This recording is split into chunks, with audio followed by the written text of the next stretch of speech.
या एकदिवसीय व्याख्यान सत्राचं तिसरं सत्र आता प्रारंभ होत आहे. मी पुन्हा एक वार सत्राचे समन्वयक सन्माननीय ग्रंथ सखा श्याम जोशी सरांना विनंती करीन की साहित्य संस्कृती वैभव या विषयावरील या सत्रातले सन्माननीय वक्ते अर्थात सुप्रसिद्ध साहित्यिक आणि संपादक पत्रकारांची जी आपली परंपरा आहे त्यामधलं अतिशय मोठं नाव अर्थात सन्माननीय विजय कोळेकर सर, सन्माननीय कवयित्री सिसिलिया कारवॅलो आणि सन्माननीय डॉक्टर अविनाश कोल्हेजी या तिन्ही मान्यवरांसमवेत मंचावर यावं.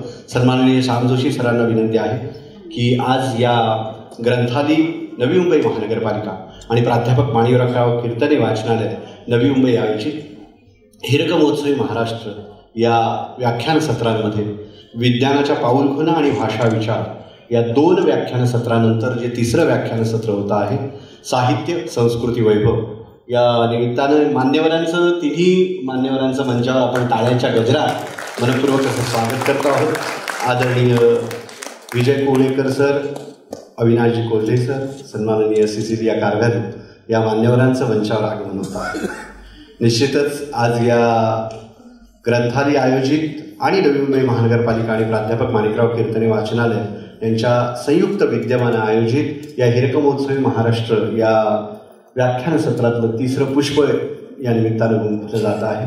सुप्रसिद्ध साहित्यिक, कवी, व्याख्याते, पत्रकार, संपादक अशा विविध अंगांनी भारलेलं आणि आपल्या सर्वांना सुपरिचित असणारं व्यक्तिमत्व विजयजी कोळेकर सरांचा यथोचित असा सन्मान आज या तिसऱ्या सत्राच्या निमित्तानं ग्रंथालयाचे विश्वस्त सुदेशजी हिंगलाजपूरकर सरांना विनंती आहे सन्माननीय विजयजी कोळेकर सरांचं मनपूर्वक असं स्वागत आज या निमित्तानं करावं.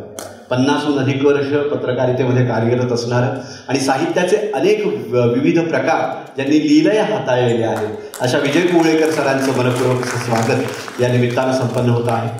त्याचप्रमाणे त्यांना ग्रंथभेट दिली जाते आहे. नवी मुंबई महानगरपालिकेच्या ETC केंद्रातलं एक दिव्यांग विद्यार्थ्यांचं गुलाब पुष्प आणि आनंदवनातली एक भेटवस्तू त्यांना प्रदान केली जाते आहे.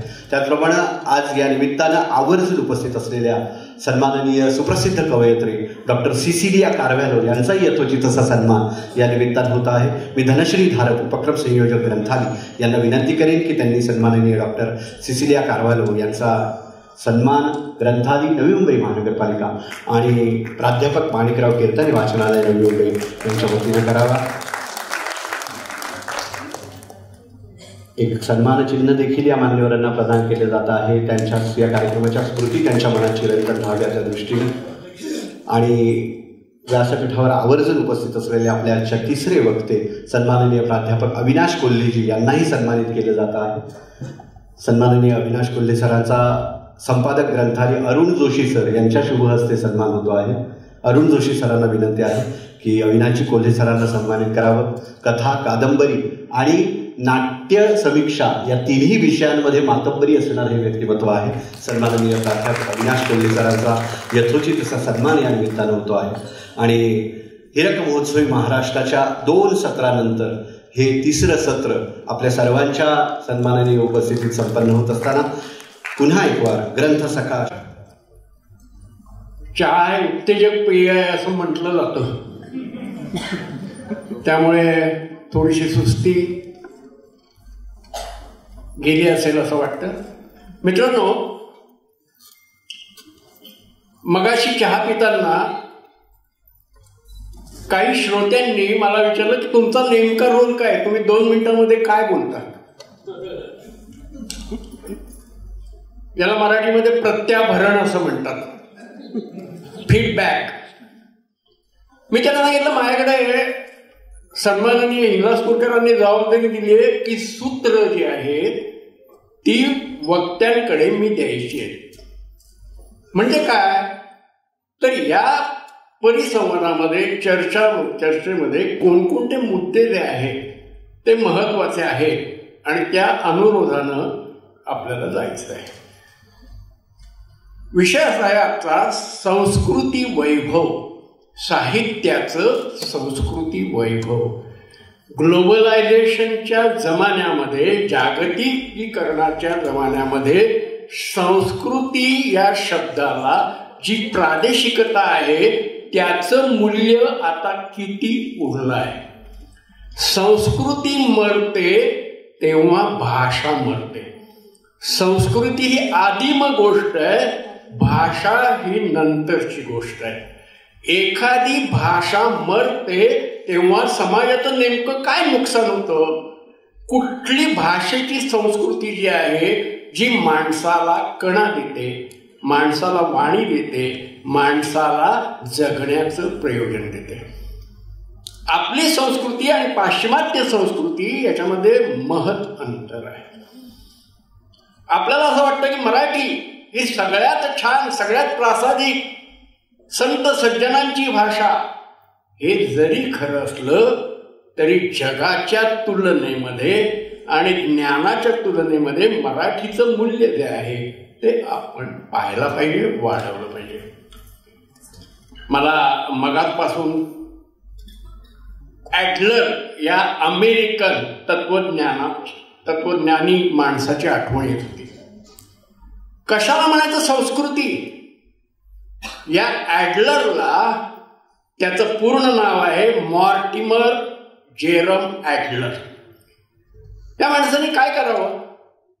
हा भारतभर सगळा फिरला, अमेरिकेतला माणूस, आणि इथले आपले जे सगळे महत्वाचे ग्रंथ आहेत, मग वेद असतील, मग पुराण असतील, अन्य काही ज्याच्यामध्ये संस्कृती आहे असं अभ्यासकांचं म्हणणं आहे, हे सगळे ग्रंथ त्यांनी अमेरिकेत नेले ॲडलरने.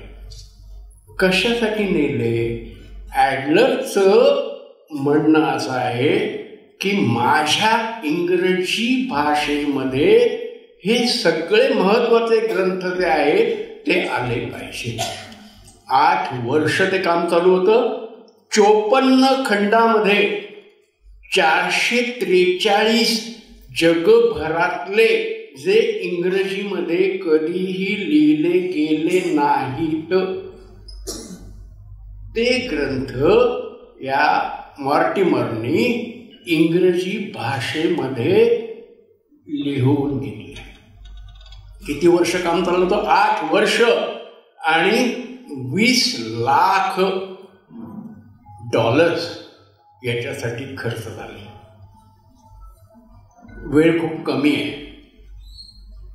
संस्कृती रक्षणासाठी किती संवेदनशीलता पाहिजे याचं एक अगदी 1 मिनिटात उदाहरण देतो आणि मी सूत्र जे आहे ती या सगळ्या विद्वत जनांकडे सोपवतो.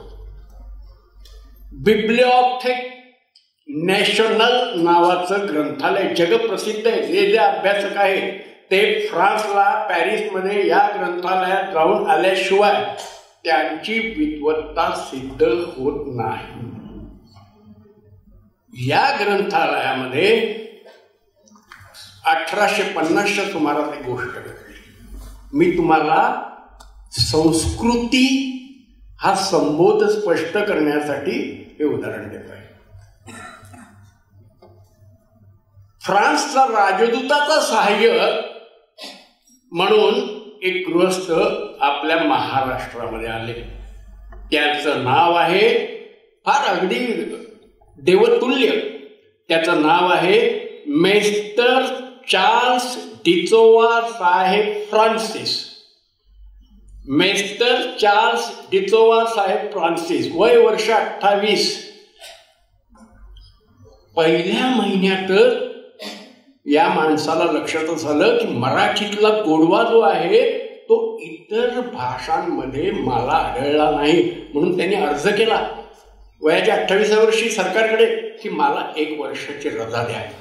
आणि हा रजा घेऊन जो गेला त्यांनी महाराष्ट्रभर जी ग्रंथ मिळवले, जे मॅन्युस्क्रिप्ट जे मिळवले ते सगळे घेऊन तो बोटीने चालला होता. त्यात आजारी पडला. त्याच्या लक्षात आलं की आता आपण वाचणं कठीण आहे.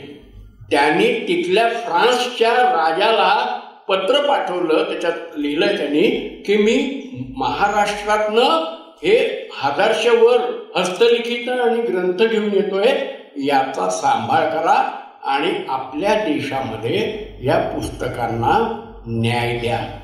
मित्रांनो, त्याची बॉडी जशी किनाऱ्याला लागली, पूर्वी जहाजातूनच सगळं व्यवहार व्हायचा प्रवासाचा, आणि फ्रान्स सरकारने, मी तुम्हाला ते ग्रंथालयाचं नाव सांगितलं पॅरिसमधलं, बिब्लिओथेक नॅशनल, या ग्रंथालयामध्ये आजही या मेस्तरनी नेलेली हस्तलिखित, बाबासाहेब पुरंदरेंना चित्र पाहिजे होतं शिवाजी महाराजांचं, ते ह्या मेस्तरनी फ्रान्सला नेलं आणि तिथेची चित्र बाबासाहेब पुरंदरेंना मिळालं. मुद्दा काय?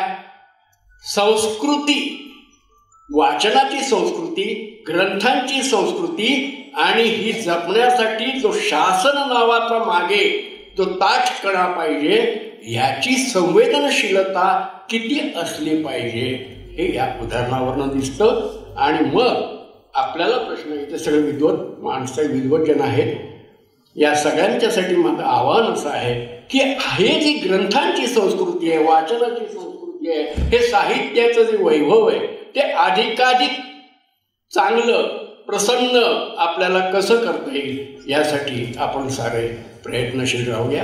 मी सगळी सूत्र जी आहेत कुवळेकर सरांकडे देतो. हल्ली चांगला वक्ता नाही राहिला. राम शेवळकरांची परंपरा, शिवाजीराव भोसल्यांची परंपरा तुम्हाला सगळ्यांना कल्पना असेलच, तुम्ही सुजाण आहात. आणि त्या वक्त्याच्या परंपरेतलं एक मोठं नाव म्हणजे विजय कुवळेकर सर. मी त्यांना सूत्र देतो. नमस्कार. Thank you sir. माफ करा. धन्यवाद. मी आपल्या इथे प्राध्यापक अविनाश कोल्हेजी या परिसंवादाचे पहिले पुष्प गुंफणार आहेत. त्यांचा थोडक्यात परिचय करून देते. प्राध्यापक अविनाश कोल्हे राज्यशास्त्राचे निवृत्त प्राध्यापक आहेत. गेली अनेक वर्षे ते राष्ट्रीय राजकारण आणि आंतरराष्ट्रीय राजकारण यावर मराठी आणि इंग्रजीत साप्ताहिक सदर लिहित आहेत. त्यांनी साल्सबर्ग, ऑस्ट्रिया, अमेरिका आणि इराण या देशांचा अभ्यास दौरा केला आहे. ते सर्जनशील लेखक आहेत. त्यांचा कथासंग्रह सेकंड इनिंग 2017 साली प्रकाशित झाला. या दीर्घ कथांच्या संग्रहाला राज्य शासनाचा पुरस्कार लाभला होता. हा कथासंग्रह ई बुक मध्ये सुद्धा उपलब्ध आहे. चौकट वाटोळी ही त्यांची कादंबरी 2018 साली प्रकाशित झाली. या कादंबरीला वर्ध्यातील प्रतिष्ठित दाते पुरस्कार मिळाला आहे. ही कादंबरी सुद्धा ई बुक मध्ये उपलब्ध आहे. मॅजेस्टिक प्रकाशन मुंबईतर्फे 2018 साली हिंदू कादंबरी लेखन स्पर्धा घेण्यात आली होती. यात कोल्हे सरांच्या पंक्तीतलं पान या कादंबरीला पहिला आणि एकमेव पुरस्कार मिळाला आहे. त्यासाठी जोरदार टाळ्या. ही कादंबरी मॅजेस्टिक प्रकाशनातर्फे 2020 साली प्रकाशित झाली. या कादंबरीला विदर्भ साहित्य संघ नागपूर तसेच वाङ्मय चर्चा मंडळ बेळगाव यांचेही पुरस्कार मिळाले. 2011 साली या कादंबरीची दुसरी आवृत्ती प्रसिद्ध झाली. या कादंबरीचे ऑडिओ बुक स्टोरी टेल तर्फे प्रसिद्ध केले आहे. कोल्हे सरांना मुंबईत मंचित होत असलेल्या अमराठी नाटकांची आवड आहे. गेली 30 वर्षे अमराठी रंगभूमीवर मंचित होत असलेल्या नाटकांचं परीक्षण ते करतात. यातील निवडक परीक्षणं रंगभूमीचे आंग्ल रूप, मुंबईतील अमराठी रंगभूमी पुस्तक रूपाने लोक वाङ्मय प्रकाशन गृहातर्फे 2016 साली प्रसिद्ध झाले. अलीकडेच कोल्हे सरांना नाशिकची ख्यातकीर्त कुसुमाग्रज प्रतिष्ठानची 1 लाख रुपयांची अभ्यासवृत्ती जाहीर झाली आहे. त्यांचं मनपूर्वक अभिनंदन. अक्षरांच्या वाटेवर या मालिकेत मुंबई दूरदर्शनवर त्यांची 1 तासाची मुलाखत 11 सप्टेंबर 2022 रोजी प्रक्षेपित झाली आहे. त्यांनी पंतप्रधान डॉक्टर मनमोहन सिंग यांचे चरित्र, भारताची फाळणी, गदर चळवळ ही पुस्तकं इंग्रजीतून मराठीत भाषांतरित केली आहेत. तुमचं खूप खूप स्वागत इथे परिसंवादाच्या पहिल्या पुष्पासाठी. सर धन्यवाद मॅडम. एवढी विस्तृत ओळख करून दिल्यामुळे लोकांच्या अपेक्षा वाढतील. त्या मला आधी त्याचं माझ्या सुरुवातीपासून बोलणं आलेलं आहे. व्यासपीठावरचे श्याम जोशी, कारोला मॅडम आणि आमचे पुणेरी कोळेकर मित्र. पुणेरी शब्द अधोरेखित करावा,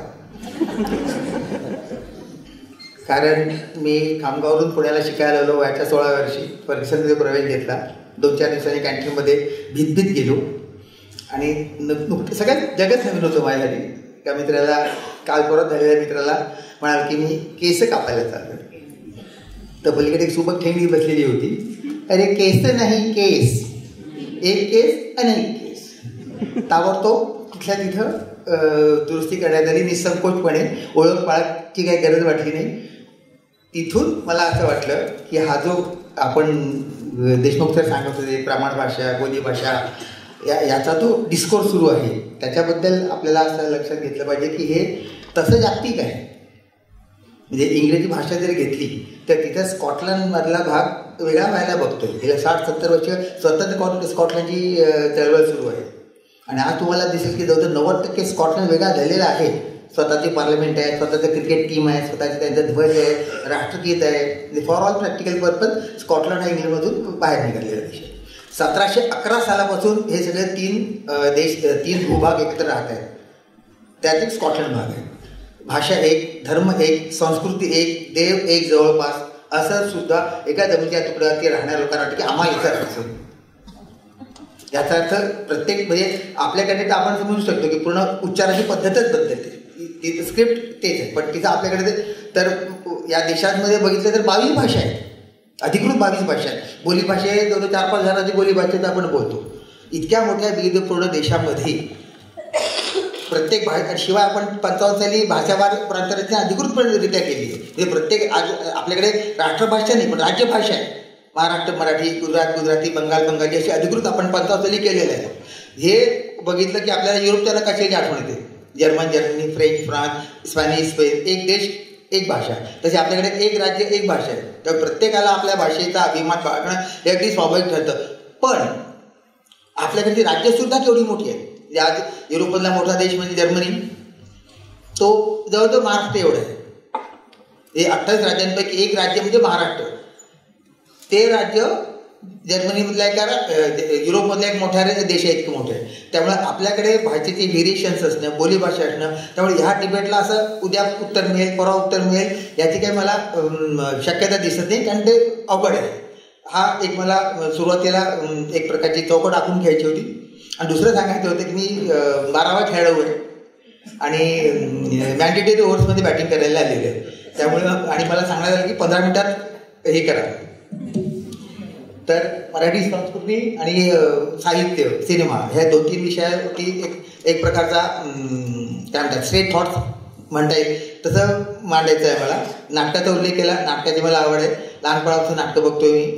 मुंबईला, पुणे सोडून मुंबईला येण्याचं 2 कारणं होती. ती या भाषणाच्या संदर्भात महत्त्वाची आहेत. एक म्हणजे आजही 2023 साली सुद्धा पुण्याला त्या प्रमाणात इंग्रजी नाटकं होत नाही जेवढी मुंबईत होतात. त्यामुळे मला मी 80 साली मुंबईला आलो. त्यात एक कारण की मला पृथ्वीची आणि एनसीबीची अमराठी नाटकं बघायची होती. त्यात शेक्सपियर वगैरे इतर जुने नाटकं आहेतच. त्याच्याशिवाय गेल्या 10-20 वर्षात जे नामवंत नाटककार झाले त्यांची नाटकं बघायची होती. त्या दुसरा भाग पुणे सोडून मुंबईला येण्याचं कारण म्हणजे प्रभाततर्फे दाखवण्यात येणारे जागतिक दर्जाचे सिनेमे, जे तशी प्रभात मी 80 साली पुणे सोडल्यानंतर आमच्या मित्रांनी सतीश बोली म्हणजे बोलीतला सत्या, वैशाली रुपालीतला सत्या 10 वर्षानंतर ते नाट्य फिल्म सुरू केलं. मला हे सांगायचं की ह्या कॉन्टेक्स्टमध्ये मला माझी थोडीशी मांडणी करायची आहे. आधी नाटकाचं घेऊयात. मराठी नाटकाला, मराठी माणसाला नाटकाची ओढ आहे, आवड आहे, प्रेम आहे असं आपण बघत असतो आणि ते बऱ्याच प्रमाणात खरेसुद्धा आहे. पण आज जर तुम्ही बघितलं तर या दर्जाचे नाटकं शिरवाडकर लिहायचे, तेंडुलकर लिहायचे, एलकुंचवार लिहायचे, त्या दर्जाचे नाटकं आपल्याला आज येताना दिसत. ही सगळी माझी मत आहेत बरं, काही अधिकृत नाही. ही अविनाश कोले या व्यक्तीची मत आहे. त्याच्यामुळे याच्याविषयी वादवणं स्वाभाविक आहे, ते मला मान्य आहेत. आज आपल्याला काय दिसतं, जुन्या नाटकांचे आपण रिवाईव्ह करताना दिसतात. 4-4 जोरात सुरू आहे. 30 वर्ष जुनं नाटक आहे. म्हणजे मग नवीन काय होते की नाही मराठी रंगभूमीवर, किंवा जे होते ते त्याचा दर्जा कितपत आहे. मी सुदैवाने मागच्या वर्षी राज्य नाट्य स्पर्धेचा अंतिम फेरीचा परीक्षक होतो. तिथंच 33 नाटकं. आत्ता ऑक्टोबरमध्ये राज्य नाट्य स्पर्धेच्या पहिल्या फेरीचा नगर केंद्राला परीक्षक होतो, तिथं बघितलेली 27 नाटकं, जे तुमच्यासमोर 60 ताजी नाटकं बघितलेल्या माणूस होते. काय म्हणतात अवन फ्रेश ज्याला म्हणतात, कडेतली काढली आणि ताटा काढली, इतकी फ्रेश नाटकं. त्या 60 पैकी 55 नाटकं नवीन होती, 5-6 रिपीट असतात, म्हणजे अधांतर असतं, नाट्यसम्राट असतं वगैरे. पण 50 नाटकं बघितली. फार कौतुक करा असं नाही. अजून सुद्धा आपल्याकडे परीक्षकांच्या संदर्भात पहिले बक्षीस दिले नाही असा अधिकार नाही, तेव्हा बक्षीस द्यावंच लागतं. तेव्हा जे समोर वाटलेलं आहे त्याच्यात काय चांगलं आहे हे सगळं वाईट असं म्हणता येत नाही. त्यातल्या त्यात तुम्हाला, मला आठवतं मधु दंडवतेचं व्याख्यान ऐकायला गेलो होतो एकदा. ते रेल्वे मंत्री असताना कुठल्या तरी शाळेमध्ये त्यांना प्रमुख पाहुणे म्हणून बोलवलं होतं. आणि मग अमुक बक्षीस, एक 8वी 9वीतली मुलगी यायची, तमुक बक्षीस परत तीच मुलगी यायची, अमुक बक्षीस परत तीच मुलगी यायची. दंडे सर प्रचंड इम्प्रेस झाले की बापरे काय हुशार मुलगी आहे. ते म्हणे की बा किती टक्के मार्क मिळाले तुला? म्हणजे मला 34% मिळाले, पण मी नापासच पेली, त्यामुळे सगळे बक्षीस मला मिळतात. तर ही 60 नाटकं बघून मला आज असं म्हणायचं की फारसं कौतुकाने बोलावं आज असं रंगभूमीवरती सुरू आहे असं मला म्हणवत नाही. जी नाटकं मी मुंबईला आल्यानंतर छबिलदासला बघितली, काय आविष्कारला बघितली, याला त्या नाटकाचा दर्जा, त्या नाटकामध्ये कमिटमेंट हे आज आपल्याला मराठी नाटकात दिसत नाहीत. प्रयत्न सुरू असतात, पण ज्याला आपण म्हणतो की येस, ज्याला म्हणजे हे दणदणीत आहे असं काही होताना दिसत नाही. हे खेदाची बाब आहे. एवढा मोठी परंपरा असून सुद्धा आज मराठी नाटक असं काय म्हणतं डबघायला आलं असं म्हणते मी, पण मीडियॉकर लेवलला काम सुरू आहे. हे माझं मराठी नाटकाविषयी तर हे आहे. त्याचं कारण मला असं दिसतं, ओव्हरऑलच तो खरं तर निष्कर्ष शेवटी मांडणार होतो मी, पण आता त्या अनुषंगाने आला म्हणून सांगतो की एक प्रकारची जे प्रेम तेंडुलकर, महेश एलकुंचवार वगैरे लोकांना जीवनाविषयी, जागतिक रंगभूमीविषयी, अमराठी रंगभूमीविषयी होतं. म्हणजे तुम्ही बघा तेंडुलकरांनी मोहन राकेची नाटकं भाषांतर केली आहेत मराठीमध्ये. हे असं एक जे कामराडरी होती त्या सगळ्यांमध्ये 60च्या दशकामध्ये, तशी आता राहते. मी माझं नाटक 4-5 वर्षापूर्वी कणकवलीला त्या नाट्य स्पर्धेचे अध्यक्ष म्हणून, प्रमुख पाहुणा म्हणून, काय म्हणते परीक्षक म्हणून गेलो होतो. आतमध्ये 2 परीक्षक, 2 परीक्षक मी आणि मध्ये आणि 3 प्रेक्षक, 5 नाटक सुरू आहे. बाहेर नाटक त्यांचे संपलं, त्या संस्थेचे 8-10 लोक उभे आहेत. ही एंट्री संपल्यानंतर ज्यांचे नाटक होणार त्यांचे 8-10 लोक सुरू आहेत, पण आतमध्ये कोणी बसत नाही. लक्षात येते मी काय म्हणतोय? म्हणजे आपलं नाटक संपलं की बॅग भरायची आणि दुसरे काय करतात, आपले समकालीन काय करत आहेत, त्यांच्याकडून काय आपण शिकलं पाहिजे, एक कर्तव्य म्हणून इतरांची नाटकं बघितली पाहिजे, ही वृत्ती जवळजवळ लोप पावलेली आहे. त्याच्यामुळं मला वाटतं की हे माझं डायग्नोसिस आहे. याच्याकडे काही तसा हे नाही, व्यक्तीची मतं म्हणून की तुम्ही बघा. अशा तऱ्हेने नाटकात ते फार चांगले सुरू आहे असं जाणवत नाही मला. तोच निरीक्षण काही प्रमाणात सिनेमाविषयी मांडू इच्छितो मी. सुरुवातीचे नाटककार सिनेमे बघा मराठीतले, शांतारामांचे, राजा परांजपेंचे, त्याच्या तुलनेने आजचे सिनेमे बघा. आजसुद्धा म्हणजे गिव्हन अ चॉईस, हा बघायचा की तो बघायचा असं वाटलं तर मी की मी कुंकू बघायला तयार आहे. आजच्या गेल्या 5-10 वर्षात आलेले मराठी सिनेमे हे होते. त्याचं कारण मला असं दिसतं माझ्या परत हे माझ्या व्यक्तीचं हे आहे की एकेकाळी चांगले लेखक काणेकर, खांडेकर हे मराठी चित्रपटसृष्टीशी संबंधित होते. स्क्रिप्ट लिहायचे, त्यांच्याकडे उठ बसतायचे, विश्राम बेडेकर. तर ती मोठी परंपरा आज मराठी सिनेमामध्ये नसल्या कारणाने कदाचित स्क्रिप्ट अतिशय कमकुवत असतात, वीक असतात, त्यात काही फार हे नसतं आणि फायदे असतात, तोटे असतात. तसं जागतिकीकरणाचा फायदा म्हणा आणि नंतर त्याच्यातून आल्या तोटा म्हणा. मला असं शिकवण्यात आलं आहे झेन फिलॉसॉफीमध्ये की फक्त फायदे असलेली गोष्ट जगात नाही, त्या फक्त तोट्या दिवशी दोघं गोष्टी जगात नाही आहे. इट्स ऑलवेज अ मिक्स, 80-20, 95-5, 20-30 काही असेल, पण पूर्ण फायदे नाही, पूर्ण तोटे नाही. तर जागतिकीकरणाचे फायदे आहेत तसेच तोटे आहेत. तोट्यामधला एक मुद्दा जे आजचे 50च्या आसपासचे जे डिरेक्टर आहेत किंवा स्क्रिप्ट रायटर आहेत यांनी इतके जागतिक सिनेमे बघितलेले आहेत की ते सगळं त्यातनं घालायला बघतात. त्याच्यामुळे ते धड मराठी पण होत नाही, धड जागतिक पण होत नाही. जे मराठीकर तसं म्हणाले होते की मराठी मागणे पुरेसे परकृष्ट नाही आहे, तसे हे पुरेसे वेस्टर्न पण नाही आहेत. अलीकडे 2-3 सिनेमे बघितले मी, आपल्या तो बाहुबळी वगैरे यांपर्यंत इतकं त्याच्यामध्ये गोंधळ की बापरे, असे त्याला काही दिशाच वाटायची नाही मला. हे सगळं यासाठी होतं की सगळे फिल्म इन्स्टिट्यूटले विद्यार्थी आहेत, परदेशी जाऊन सिनेमे बघितलेले असतात, तंत्रवैज्ञानिक प्रगतीमुळे तुम्हाला क्लिक केलं की चांगला सिनेमा बघायला मिळतो. याच्यातून फक्त काय घ्यायचं हे न समजल्यामुळे असं हे एक प्रति अशी राईसपेट खाल्ल्यासारखं वाटतं. ते हा त्याच्यातला एक मोठा मराठी सिनेमाच्या संदर्भातला तोटा मला दिसतो.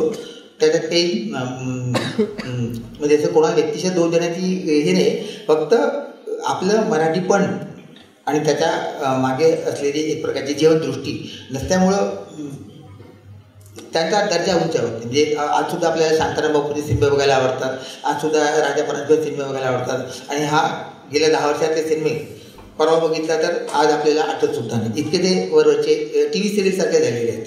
त्याला काही असं they don't stay with you, असं 10-20 वर्ष तुमच्यावर त्या सिनेमाच्या आठवणी रेंगाळले असं काही तसं होताना दिसत नाही. फार निगेटिव्ह होते, पण प्रामाणिकपणे बोलण्याची माझ्या धडपड आहे.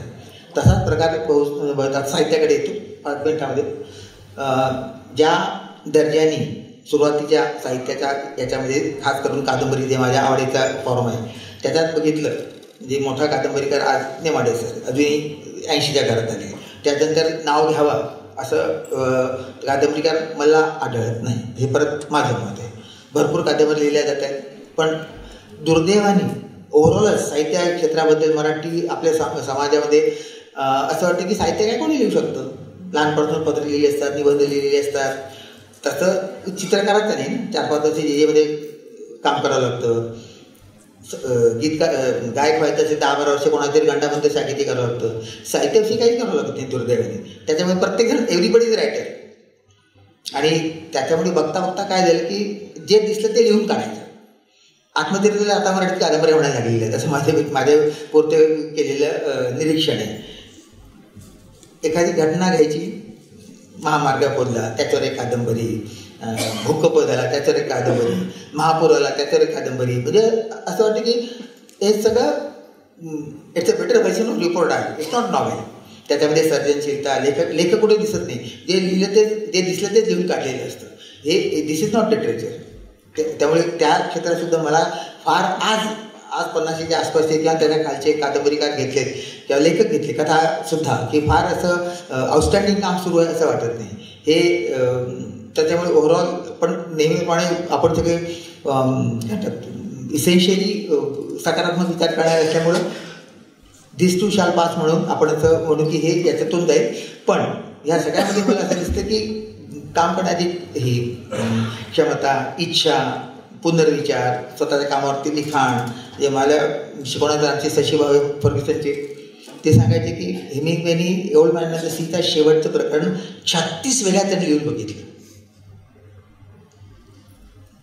Old man and the sea त्या कादंबरीचा शेवटचा भाग एंड ज्याला म्हणतो ते 36 वेळा त्यांनी लिहून बघितलं. असं लिहून बघू, तसं लिहून बघू, असं झालं काय कसं. आणि एवढं केल्यानंतर पहिल्यांदा लिहिला तो छाप, पण तोच योग्य होता हे कळायला हेमिंग्वेला 36 वेगळे व्हर्जन करून बघावे लागले. आणि अमेरिकेतल्या कुठल्या तरी विद्यापीठात बघा स्टॅनफोर्डमध्ये ते 36चे 36 जपून ठेवलेले आहेत. आणि अभ्यासकांमध्ये चर्चा असते 12वा बरोबर होता का, 22वा चांगला होता का, 18वा घेतला असतं काय झालं असतं. ही जी अशी अमानुष काम करण्याची क्षमता लागते ती मराठी कलाकार लेखकांमध्ये कमी असल्यामुळं ओव्हरऑल आज साहित्य, सिनेमा, नाटक याच्यामध्ये फारशी आश्वासक परिस्थिती नाही. खूप काम केलं पाहिजे. TV सिरियल वगैरे सारखे तर बोलायलाच नको. म्हणजे OTT प्लॅटफॉर्मवरती लोक सकाळी एखाद्या नाटकात चिबरी करतात, संध्याकाळी काम करायला तयार होतात. उद्या त्याची सिरियल पण सुरू होते. इतकंच म्हणजे असं फास्ट फूडपेक्षा सुद्धा फास्टेस्ट फूड झालेलं आहे. तर तसं साहित्यामध्ये सुद्धा लोक लिहितात, छापून आणतात. अनेक पातळी समाज विभागले असल्यामुळे कोणाला कुठले बक्षीस मिळतं, कोणाला कुठलं बक्षीस मिळतं, कोणाला असं ते म्हणजे इतकं इट्स अ कन्फ्युजिंग पिक्चर. फक्त मला असं वाटतं की हे it will lead to something better. ह्याच्यातून काहीतरी चांगलं निघेल. आणि आणखी 5 वर्षांनी जर असाच परिसंवाद झाला तो मला ठासून असं सांगता आलं की नाही, मी जे 10 वर्षांनी बोललो होतो ना ते खोटं ठरलं, त्याचा मला आज आनंद आहे. एवढं बोलतो आणि मी थांबतो. संस्कृती वैभव या विषयावर संस्कृतीची साहित्याचा संस्कृतीवर पडणारा प्रभाव आणि सांस्कृतिक वातावरण ज्या नाटकांमुळे, चित्रपटांमुळे निर्माण होतं त्यामधला जो समन्वय आहे त्या समन्वयावर अतिशय अभ्यासपूर्ण असं भाष्य प्राध्यापक अविनाश कोल्हे सरांनी केलं. आज या साहित्य संस्कृती वैभव या परिसंवादामध्ये, या व्याख्यान सत्रामध्ये यानंतरच्या व्याख्याता आहेत. कवितेची गर्भजल परीक्षा करू नये कधीच, कवितेची गर्भजल परीक्षा करू नये कधीच, आणि केलीच तर मारू नये तिला कधी गर्भातच, स्वीकारावं तिला तिच्या व्यंगासहित. असं थेट स्त्रीमनाचं कवितेशी नातं जोडणारी कविता, माणूसपणाचा मागोवा घेणारी कविता लिहिणाऱ्या मराठीतील नामवंत कवयित्री अर्थात डॉक्टर सिसिलिया कारवालो. उन्मेष, अंतर्यामी, सूर्यकिरणात आला, पंख, दारातल्या रांगोळीचे रंग, माणूस उकरून काढावा लागतोय असे 6 कविता संग्रह, 7 ललित लेख संग्रह, 2 कथा संग्रह, स्त्री समाज दर्शन आणि भाषा सौंदर्य यासह 3 विविध विषयांवरील संशोधनात्मक पुस्तकं अशी विपुल ग्रंथसंपदा डॉक्टर सिसिलिया कारवालो यांची आहे. आजच्या साहित्य संस्कृती वैभव परिसंवादाच्या निमित्तानं विशेषत्वानं सांगायचं झालं तर बालभारतीच्या पाठ्यपुस्तक मंडळावर तसेच उच्च माध्यमिक पाठ्यपुस्तक मंडळावर संपादक म्हणून त्यांनी महत्त्वपूर्ण असं योगदान दिलेलं आपल्याला दिसून येतं. त्यांच्या वाडवळी बोलीभाषेतील टिपवणी या आत्मकथनाला मराठी महाराष्ट्र फाउंडेशनचा अपारंपरिक भाषेतला पुरस्कार लाभलेला आहे. महाराष्ट्र राज्य सरकारचा वाङ्मय पुरस्कार, इंदिरा संत पुरस्कार, कोकण मराठी साहित्य परिषद पुरस्कार अशा 25हून अधिक पुरस्कारांच्या मानकरी असणाऱ्या डॉक्टर सिसिलिया कारवालो यांना विनंती आहे की त्यांनीही या निमित्तानं आज साहित्य संस्कृती वैभव या विषयावरील विचार मांडावे. सन्माननीय व्यासपीठ आणि सभागृहातील सर्व रसिक वाचक श्रोते, साहित्य संस्कृती वैभव या परिसंवादाच्या विषयांतर्गत मला एक वेगळा विषय दिलेला आहे बोलण्यासाठी, आणि तो विषय आहे मराठीचा विविध धर्मी साहित्यिक वारसा आणि आज असलेलं त्याचं वर्तमान. साहित्य संस्कृती असा विषय मला बोलायला दिला कधीही कुठेही तरी मला एकदम लॉर्ड मेकॉले आठवतो. कारण लॉर्ड मेकॉलेने इंग्रजी माध्यम आपल्यावर लादलं, पण त्यावेळेला त्याने एक गोष्ट सांगितलेली होती की भारताला जर नामोहरम करायचं असेल तर इकडच्या संस्कृतीवर घाला घातला पाहिजे आणि इकडच्या भाषेवर घाला घातला पाहिजे. आणि त्याचबरोबर त्याच काळामध्ये म्हणजे हा जो सांस्कृतिक वारसा आहे तो जर आपण कुठे नामोहरम केला तर या लोकांना आपण पराभूत करू शकतो. सांस्कृतिक गोष्ट ही त्यांची अत्यंत हृदयाजवळची अशा प्रकारची गोष्ट असते. पण याच काळामध्ये मला असं दिसून येतं की मोल्सवर्थ आणि ग्रियर्सन यांनी भाषेचं वैभव दाखवून दिलेलं आहे. म्हणजे एका बाजूला संस्कृतीवर घाला घालायचा लावलेला आहे तोही भाषेच्या माध्यमातून आपल्यावर भाषा लादून, आणि दुसऱ्या बाजूला ग्रियर्सन आणि मोल्सवर्थ यासारखे भाषाशास्त्राचा अभ्यास करून, भारतीय भाषांचा अभ्यास करून, मराठी भाषेचा, मराठीच्या बोलींचा अभ्यास करून त्यामधलं जे वैभव आहे ते दाखवून देण्याचा प्रयत्न केलेला आहे. मग या मराठीचं वैभव आणि हे सांस्कृतिक वैभव जे आपल्याला दाखवायचं आहे ते कुठून सुरू होतं त्याचा आपल्याला विचार करावा लागेल. आपल्याला माहिती आहे की समाज हा मूल्यांचा आणि संस्कारांचा वाहक असतो, आणि साहित्याच्या माध्यमातून ज्या वेळेला एखादा प्रतिभावंत या मूल्यांचं आविष्करण करतो किंवा आपली अभिव्यक्ती करतो त्यावेळेला तो त्या समाजाची ओळख करून आपल्याला देत असतो. आणि ती ओळख साहित्यातून झालेली त्याच्या संस्कृतीची, ही संस्कृती बरी वाईट जी काही असेल ती, परंतु ती संस्कृती महत्त्वाची असते आणि म्हणून त्याची ओळख आपल्याला त्याच्यातून करून दिली जाते. त्यामुळे कोणत्याही समाजाच्या कोणत्याही तत्कालीन अशा प्रकारच्या कलाकृतीमध्ये आपण जर बघितलं, साहित्यामध्ये आपण बघितलं तर आपल्याला असं दिसून येईल की जीवन जाणीवांचं प्रतिबिंब त्याच्यामध्ये पडलेलं असतं. द ग गोडसेंनीही हे दाखवून दिलेलं आहे की कसा आपल्या जीवनाचा पोत त्याच्यामध्ये आलेला असतो. आणि म्हणून ही साहित्य लिहित असताना साहित्यिक लिहिताना एकटा असतो, परंतु त्याची साहित्यकृती लिहून झाल्यानंतर ती सामाजिक स्वरूपाची होते. आणि त्यामुळे साहित्य ही सामाजिक वस्तू आहे. अनेक थोर लेखक कवींनी हे सांगितलेलं आहे, विविध भाषातल्या लेखकांनीही सांगितलेलं आहे की साहित्य ही सामाजिक वस्तू आहे, सामाजिक गोष्ट आहे. कारण आपण समाजाला अर्पण करतो एखादं पुस्तक, एखादी कलाकृती, त्यावरून आपल्याला दिसून येईल की आपण जे जगत होतो ते एक सामाजिक घटक म्हणून जगत होतो. आपल्याकडे प्रतिभा होती किंवा लेखकाकडे किंवा कलावंताकडे प्रतिभा असते आणि म्हणून तो ते समग्र जीवन त्या एखाद्या कलाकृतीमध्ये मांडण्याचा प्रयत्न करतो. तेव्हा तो संपूर्ण समाजाचा पट, त्या कुटुंबाचा पट, त्या व्यक्तीचं आयुष्य, त्याच्या जीवन जाणीवा तो आपल्यासमोर मांडत असतो. आणि म्हणून मानवी संवेदना ज्या असतात ना, त्या संवेदनांना कोणतीही जात आणि कोणताही धर्म नसतो खरं म्हणजे. परंतु आता इथे विविध धर्मियांचा सामाजिक आणि सांस्कृतिक अशा प्रकारचा वारसा आहे, साहित्यिक वारसा आहे, तो सांगायचा असेल तर मग ही धर्मनिरपेक्षता आपल्याला लक्षात घ्यायला पाहिजे खरं म्हणजे. कारण बघा की कोणत्याही कलेच्या बाबतीमध्ये, चित्रकला, शिल्पकला, नृत्य, संगीत, आपण असं म्हणत नाही ना की एखादं नृत्य हे मुस्लिम नृत्य आहे, एखादं संगीत हे मुस्लिम संगीत आहे, एखादं गाणं हे ख्रिस्ती गाणं आहे, ख्रिस्ती नृत्य आहे, हिंदू नृत्य आहे, असं नाही म्हणत आपण. कलेला अशा प्रकारे जात धर्म नसतो. परंतु साहित्याला आपण मात्र हा लावत असतो की ख्रिस्ती साहित्यिक, ख्रिस्ती कलावंत असं आपण नृत्य संगीताच्या बाबतीमध्ये, इतर शिल्पकलेच्या बाबतीमध्ये आपण कधी बघतच नाही आहे. कारण या ज्या भावना आणि संवेदना असतात त्याला कोणत्याही प्रकारचा जाती धर्माचा लेप लागत नाही.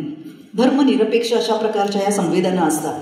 मग साहित्याला असं का लागलेलं असतं, हा लेप का लागलेला आहे? कारण आपण धर्म आणि भाषा यांचा कुठेतरी संबंध लावण्याचा प्रयत्न केलेला असतो. आणि म्हणून ख्रिस्ती म्हटल्यानंतर मग तुम्ही इंग्रजीमध्ये बोललं पाहिजे, मुस्लिम म्हटल्यानंतर तुम्ही उर्दूमध्ये किंवा हिंदीमध्ये म्हटलं पाहिजे, जैन असेल तर मग त्यांनी गुजरातीमध्ये बोललं पाहिजे किंवा अन्य अशा संदर्भामध्ये आपण जो धर्माचा लेप लावलेला असतो त्या संदर्भात आपण बोलायला लागतो. परंतु हे कुठून चालत आलेलं आहे, तोही त्या विशिष्ट कालखंडामध्ये जे लोक आले, मग पोर्तुगीज असतील किंवा बहामनी असतील किंवा अन्य अशा प्रकारचे जे लोक आले, इंग्रज आले, आणि त्यांच्या धर्माचा लेप जो होता तो लेप इकडच्या संस्कृतीला, कारण त्यांना इकडच्या संस्कृतीशी एक व्हायचं होतं. इकडे त्यांना धर्मप्रसार करायचा असेल, इथे त्यांना व्यापार करायचा असेल, परंतु त्यासाठी लोकांची भाषा समजून घेणं त्यांना महत्त्वाचं वाटलं. आणि म्हणून पोर्तुगीजांची पोर्तुगीज भाषा, इंग्रजांची इंग्रजी भाषा किंवा अन्य भारतातून आलेल्या इतर लोकांची वेगवेगळी भाषा आहे त्यांच्या धर्मानुसार, असं आपण लावण्याचा प्रयत्न केलेला आहे. आणि त्यामुळे म्हणजे बघा की खरं म्हणजे आता आपण मराठीमध्ये लिहितो, वेगवेगळ्या जाती धर्माचे लोक लिहित आहेत, परंतु आता सकाळी एक उल्लेख झालेला आहे की आपलं जे सगळं संत साहित्य आहे ना, हे सगळं संत साहित्य बहुजन समाजातून आलेलं आहे. की त्याच्यामध्ये आपण बघतो आहोत की सेना न्हावी, चोखा महार, त्यांनी त्यांच्या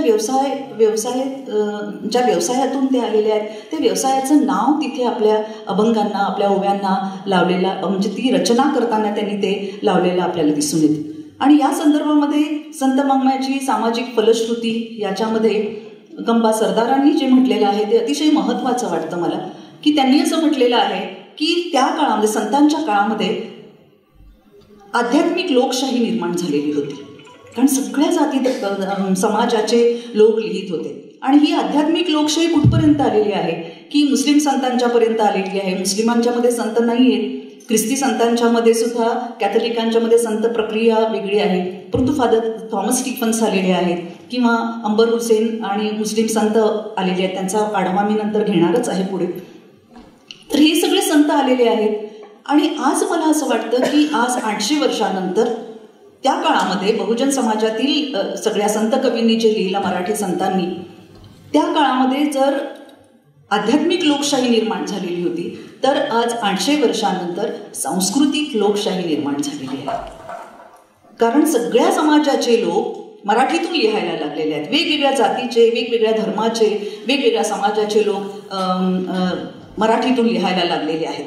आणि आपल्याकडे तर अल्पसंख्याक म्हणून जाहीर केलेले जे आहेत, या अल्पसंख्याकामध्ये मुस्लिम, ख्रिस्ती, पारसी, शीख, बौद्ध, जैन आणि ज्यूंना तर 2016 साली जाहीर केलेलं आहे अल्पसंख्याक म्हणून.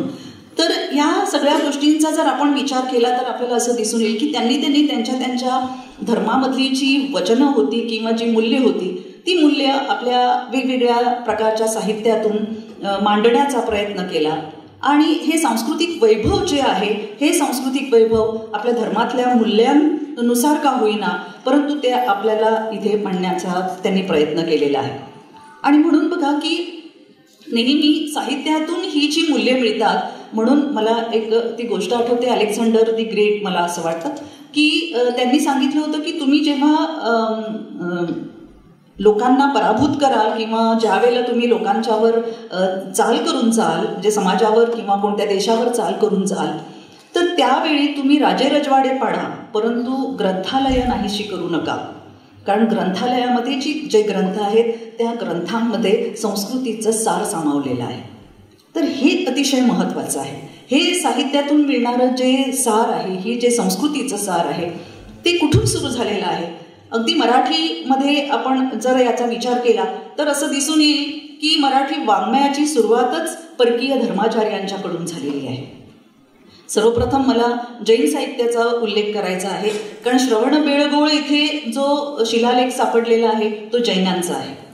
महानुभाव पंथाची बीज जी आहेत ती जैन साहित्यामध्ये आहेत आणि चक्रधर स्वामी हे गुजरातमधून आलेले होते. आणि हा जो म्हणजे प्रारंभीच्या काळामध्ये प्रत्येक समाजातलं लेखन हे धार्मिक स्वरूपाचं आहे कारण धर्माचा एक प्रचंड अशा प्रकारचा पगडा आपल्यावर असतो आणि त्याच्यामधल्या मूल्यांनुसार आपण आपल्या स्वतःवर संस्कार आपल्या व्यक्तिमत्वावर संस्कार केलेले असतात, कौटुंबिक संस्कार असतात आणि त्याच्यातून आपली घडण झालेली असते.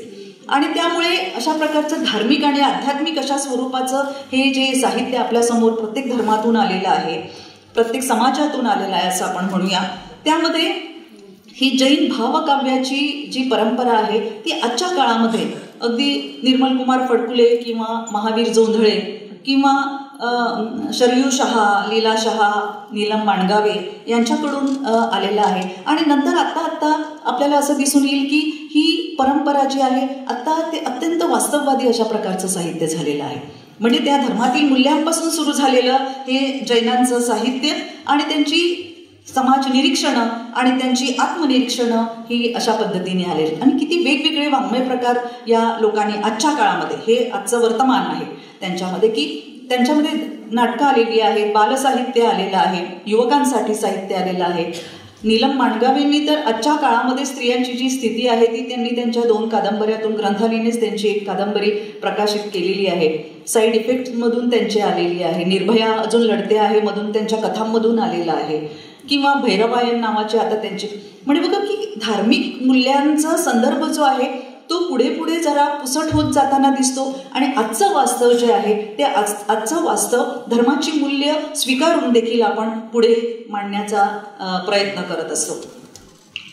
मराठी ख्रिस्ती लेखकांच्या संदर्भात तर कुसुमाग्रजांनी खूप छान वाक्य सांगितलेलं आहे की ते असं म्हणतात की मराठी साहित्याचा आज जो वटवृक्ष दिसतो आहे त्याचे बीजारोपण महाराष्ट्रात आलेल्या ख्रिस्ती बांधवांनी केलेलं आहे, मिशनऱ्यांनी केलेलं आहे. आणि हे आपण लक्षात घेतलं पाहिजे. म्हणजे प्रत्येक धर्मामध्ये अल्पसंख्याक म्हणून जरी गणले गेलेले असले तरी सुद्धा आज त्यांची मातृभाषा मराठी आहे. पहिल्यांदा जेव्हा आरंभीच्या काळामध्ये जेव्हा सुरू झालं त्या काळामध्ये त्या लोकांची भाषा म्हणजे फादर थॉमस स्टीफन्स जेव्हा आले तो पोर्तुगीजांचा कालखंड होता आणि त्या कालखंडामध्ये अनेक लोक आलेले आहेत पुढे म्हणजे ग्रियर्सन आणि हे सुद्धा अलीकडे म्हणजे इंग्रजांच्या काळामधलेच झालेले आहेत पण तरी सुद्धा त्या लोकांनी मराठीची सेवा केलेली आहे. आणि ख्रिस्ती धर्माच्या संदर्भात सांगत असताना मला एक मुद्दा महत्त्वाचा सांगितला पाहिजे की पोर्तुगीजांच्या काळामध्ये झालेला ख्रिस्ती धर्मस्वीकार धर्मांतर असं मी म्हणत नाही, धर्मस्वीकार असं मी म्हणते. आणि इंग्रजांच्या काळामध्ये झालेला ख्रिस्ती धर्मस्वीकार हे जर आपण बघितलं तर त्यांच्या नावामुळे खूप फरक पडतो. म्हणजे निरंजन उजगारे असं म्हटल्यानंतर तो ख्रिस्ती कवी आहे असं आपल्याला सांगूनही त्याच्यावर विश्वास बसत नाही. परंतु सिसिलिया असं म्हटल्यानंतर की ती ख्रिस्ती आहे मग तिला इंग्रजी येत असणार मग ती मराठीत कसं काय लिहिते किंवा एखादं नाव फ्रान्सिस दी ब्रिटो मग ते मराठीत कसं काय लिहू शकतात, धर्मगुरू आहेत. तर अशा शंका निर्माण होतात. तर पिढीजात ख्रिस्ती आणि नवख्रिस्ती, इंग्रजांच्या काळामध्ये जे ख्रिस्ती झाले त्यांची सगळ्यांची नावं प्रोटेस्टंट पंथीय असल्यामुळे त्यांची नावं मराठी आहेत. परंतु पोर्तुगीजांच्या काळामध्ये पिढीजात ख्रिस्ती ज्या आहेत की त्यांच्या अनेक पिढ्या वसईतल्या आणि गोव्यामध्ये विशेषतः की म्हणजे आपण मराठीच्या संदर्भात बोलतोय म्हणून की वसईतल्या अनेक पिढ्या 400 वर्षापूर्वीच्या या पिढीजात ख्रिस्ती असल्यामुळे त्यांची नावं तशी राहिलेली आहेत. आणि आता अनेकदा आपल्याला असं दिसून येईल की त्यांची नावं मराठी, इंग्रजी असं संमिश्रण केलेलंही आपल्याला दिसून येतं. परंतु ज्या काळामध्ये फादर थॉमस स्टीफन्सने संतांचा कालखंड होता हे सगळं गृहीत धरूनच गंबा सरदारांनी म्हटलेलं आहे की त्या काळामध्ये आध्यात्मिक लोकशाही निर्माण झालेली होती. कारण ख्रिस्ती पंथामधला फक्त फादर थॉमस स्टीफन्स यांनी ख्रिस्त पुराण लिहिलं आणि पुराणाच्या पद्धतीने पुराणाच्या धर्तीवर त्यांनी ख्रिस्त चरित्र लिहिलं आणि आपल्या कल्पनेला वाव देणार, आपल्या प्रतिभेला वाव देणार अशा प्रकारचं लिहिलं. त्या संदर्भात अनेक वाद असू शकतील, परंतु तो आपला आत्ताचा विषय नाहीये. परंतु त्यांनी मराठीत लिहिलेलं आहे आणि त्यासाठी त्यांनी कोकणी आणि मराठी यांचं व्याकरणाचा शास्त्र शुद्ध अशा प्रकारचा अभ्यास त्यांनी मांडलेला आहे. आणि या काळामध्ये अनेक जण लिहून लेखक होते. दियोगो रिबेरो याने तर पोर्तुगीज आणि मराठी अशा प्रकारचा कोश तयार केलेला होता. Father Gaspard the Sao Miguel किंवा एस्तियन द ला क्रुआ असे अनेक लेखक या काळामध्ये झालेले आहेत. आणि त्यानंतर एकदम 1923 साली म्हणजे पोर्तुगीजांच्या कालखंडानंतर एकदम 1923 साली थॉमस कार्व्हालो यांनी ख्रिस्त पुराणाचं लिप्यांतर केलं. कारण ते रोमन लिपीमध्ये होतं आणि मग त्यांनी मराठीमध्ये त्याचं देवनागरीमध्ये त्याचं लिप्यांतर केलं.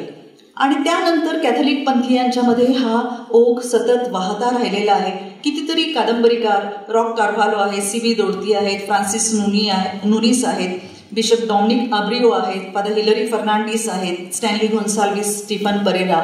आणि अलीकडच्या काळामध्ये एक नवीन पिढी जी मराठी माध्यमातून शिकलेली आहे आणि इंग्रजी माध्यमातूनही शिकलेली आहे, इंजिनियर आणि डॉक्टर झालेली अशा प्रकारची तरुण पिढी आहे आणि तेही मराठीतून लेखन करताना आपल्याला दिसतात. हे आजचं वर्तमान आहे तसं पाहिलं तर. अँड्रू कोलासो यांनी पत्रकारितेच्या क्षेत्रामध्ये खूप मोठं काम केलेलं आहे आणि विविध अशा प्रकारचं लेखन त्यांनी केलेलं आहे. प्रोटेस्टंट पंथीयांची मराठीची सेवा जी आहे ती सेवा 1813 पासून ज्या वेळी अमेरिकन मिशनरी आले आणि तेव्हापासून त्यांनी महाराष्ट्रात पाऊल ठेवल्यानंतर त्यांनी ज्ञानोदय नावाचं एक मराठी वर्तमानपत्र की ज्या काळामध्ये मराठी भाषा, दर्पण हे वर्तमानपत्र त्या काळामध्ये होतं पण वृत्तपत्र होतं, परंतु त्या काळामध्ये त्यांनी मराठी भाषाच एकूण जडणघडणीच्या स्वरूपामध्ये होती. अशा काळामध्ये अमेरिकन मराठी मिशनच्या धर्मगुरूंनी मराठी भाषा इकडची शिकले आणि त्यांनी ज्ञानोदय नावाचं वर्तमानपत्र सुरू केलं आणि आज 175 वर्ष झाली अजूनही हे वृत्तपत्र सुरू आहे. कदाचित त्या काळामध्ये धार्मिक स्वरूपाच्या पेक्षा सामाजिक स्वरूपाचं होतं आणि आज ज्ञानोदयचं स्वरूप अत्यंत धार्मिक स्वरूपाचं झालेलं आहे.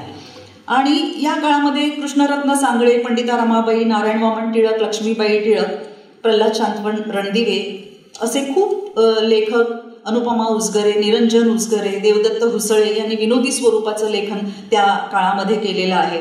आणि बालसाहित्य मुक्ता टिळक यांनी केलेलं आहे. खूप मोठ्या प्रमाणावर हे लेखन झालेलं आहे.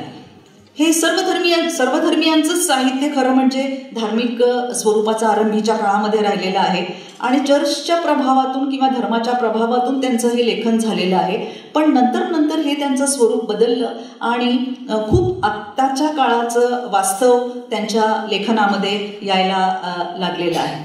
आज वसईमध्ये आणि अन्य ठिकाणीही कोकणामध्ये अनेक वर्तमानपत्र निघत आहेत, अनेक नियतकालिकं निघत आहेत, परंतु बहुसंख्य नियतकालिकांचं स्वरूप हे आज धार्मिक स्वरूपाचं झालेलं आहे. काळानुसार पुन्हा ते मूलतत्ववादी होतात की आपल्या मुळाकडे जात आहेत, हा एक अभ्यासाचा विषय आहे असं मला वाटतं. इस्लाम धर्मीय मराठी लेखकामध्ये शाहीर अमर शेखांनी खूप छान ओळी लिहिलेल्या आहेत की त्यांनी असं म्हटलेलं आहे, जरी जन्माने मुसलमान मी, अमर शेख भाई, महाराष्ट्र माझे घर, मराठी माझी आई, असं त्यांनी म्हटलेलं आहे. तर शाहीर अमर शेखांचे हे शब्द खूप आधीपासून खरे ठरलेले आहेत. त्या 14व्या शतकामध्ये आलम खान यांनी लिहिलेलं आहे, मुंतोजी खिलजी यांनी लिहिलेलं आहे. 16व्या शतकामध्ये मुंतोजी बहामनी यांनी लिहिलेलं आहे. 17व्या शतकामध्ये शेख मोहम्मद अंबर हुसेन सगन भाऊ यांनी शाहिरी वाङ्मयामध्ये मोठी भर घातलेली आहे. आणि स्वातंत्र्योत्तर काळामध्ये सय्यद अमीन यांनी मुस्लिम मराठी साहित्य ही संकल्पना अस्तित्वात आणलेली आहे. आणि यानंतरचे अनेक लेखक आपल्याला माहिती आहेत. यू.म. पठाण यांनी मराठी संत साहित्याचा अभ्यास याची मांडणी केलेली आहे. बशीर अहमद मुजावर, डॉक्टर अजीज नदाफ, अलीम वकील, ए.के. शेख, इलाही जमादार, हमीद दलवाई, फखरुद्दीन बेन्नूर, मुमताज रहिमतपुरे, सिराज मुजावर, नसीमा हुरचुक, अनेक लेखकांची नावं आपल्याला देता येतील. आणि आपल्याला असं दिसून येईल की मुस्लिम आणि ख्रिस्ती समाजामध्ये देखील मराठी ख्रिस्ती साहित्य संमेलन, मुस्लिम मराठी साहित्य संमेलन असं धर्माचं नाव असलेली मराठी साहित्य संमेलनं अनेक वर्षांपासून सुरू झालेली आहेत. आणि ही जी नावं घेतली याच्यापैकी अनेक जण त्याचे अध्यक्ष झालेले आहेत. ज्यू धर्मीयांच्या साहित्याविषयी मला सांगायचं आहे की 2500 वर्षापूर्वी पॅलेस्टाईनमधून स्वसंरक्षणासाठी जहाजातून ही माणसं जात असताना अलिबागच्या इथे नवगावला ते जहाज फुटलं. आणि त्यानंतर जे लोक इकडे अलिबागच्या किनाऱ्यावर म्हणजे महाराष्ट्रामध्ये तत्कालीन मराठी विभागामध्ये हे लोक आले आणि त्याच्यातली जी 7-8 जोडपी होती त्याच्यातून बेनी इस्रायली ही त्यांची एक कुटुंब तयार झालेली आहेत, म्हणजे इस्रायलची मुलं, आणि ती मराठी मुलं होती. आणि आजही इस्रायली लोक आपल्या प्रार्थनेमध्ये म्हणतात, म्हणजे इस्रायलमध्ये असलेले लोक आणि इकडचे ज्यू सुद्धा, की आम्ही जेरुसलेमला विसरलो तर आमचा उजवा हात कापा, आणि आम्ही भारतातील ज्यू असं म्हणतो की आम्ही भारताला विसरलो तर आमचे दोन्ही हात कापा. इतकं मराठी भाषेवर, इतकं मराठी संस्कृतीवर आणि इतकं इकडच्या लोकांवर त्यांचं प्रेम आहे. कारण जगातल्या सगळ्या लोकांनी त्यांना आपापल्या देशातून हाकलून लावलं, फक्त भारतातून ज्यू लोकांना हाकलून लावलं नाही, तर त्यांना आश्रय दिलेला आहे. आणि त्यांनी त्या मातीची शान आजही आपल्या साहित्यातून राखलेली आहे. तर ही जी इस्रायलची बेने इस्रायलची ही जी मुलं आहेत याच्यामध्ये रेचल गडकर यांचं खूप मराठी साहित्य आपल्या पुढे आहे. मोजेस चांदगावकर, फ्लोरा सॅम्युएल या मायबोली नावाचं एक मासिक चालवत होत्या. अष्टमकर, आवासकर, आयझॅक आवासकर, भाई बंदरकर आपल्याला माहिती आहेत, नाटकं त्यांची प्रसिद्ध आहेत. इझिकेल रोहेकर यांनी ज्ञानेश्वरीवर व्याख्यानं दिलेली आहेत खूप. यास्मिन शेख या आपल्याला माहिती आहेत, व्याकरणकार. मला वाटतं की आत्ता आपल्याला समोर बोलत होती की त्यांना शिकवायला होते आपल्या आयुक्तांना.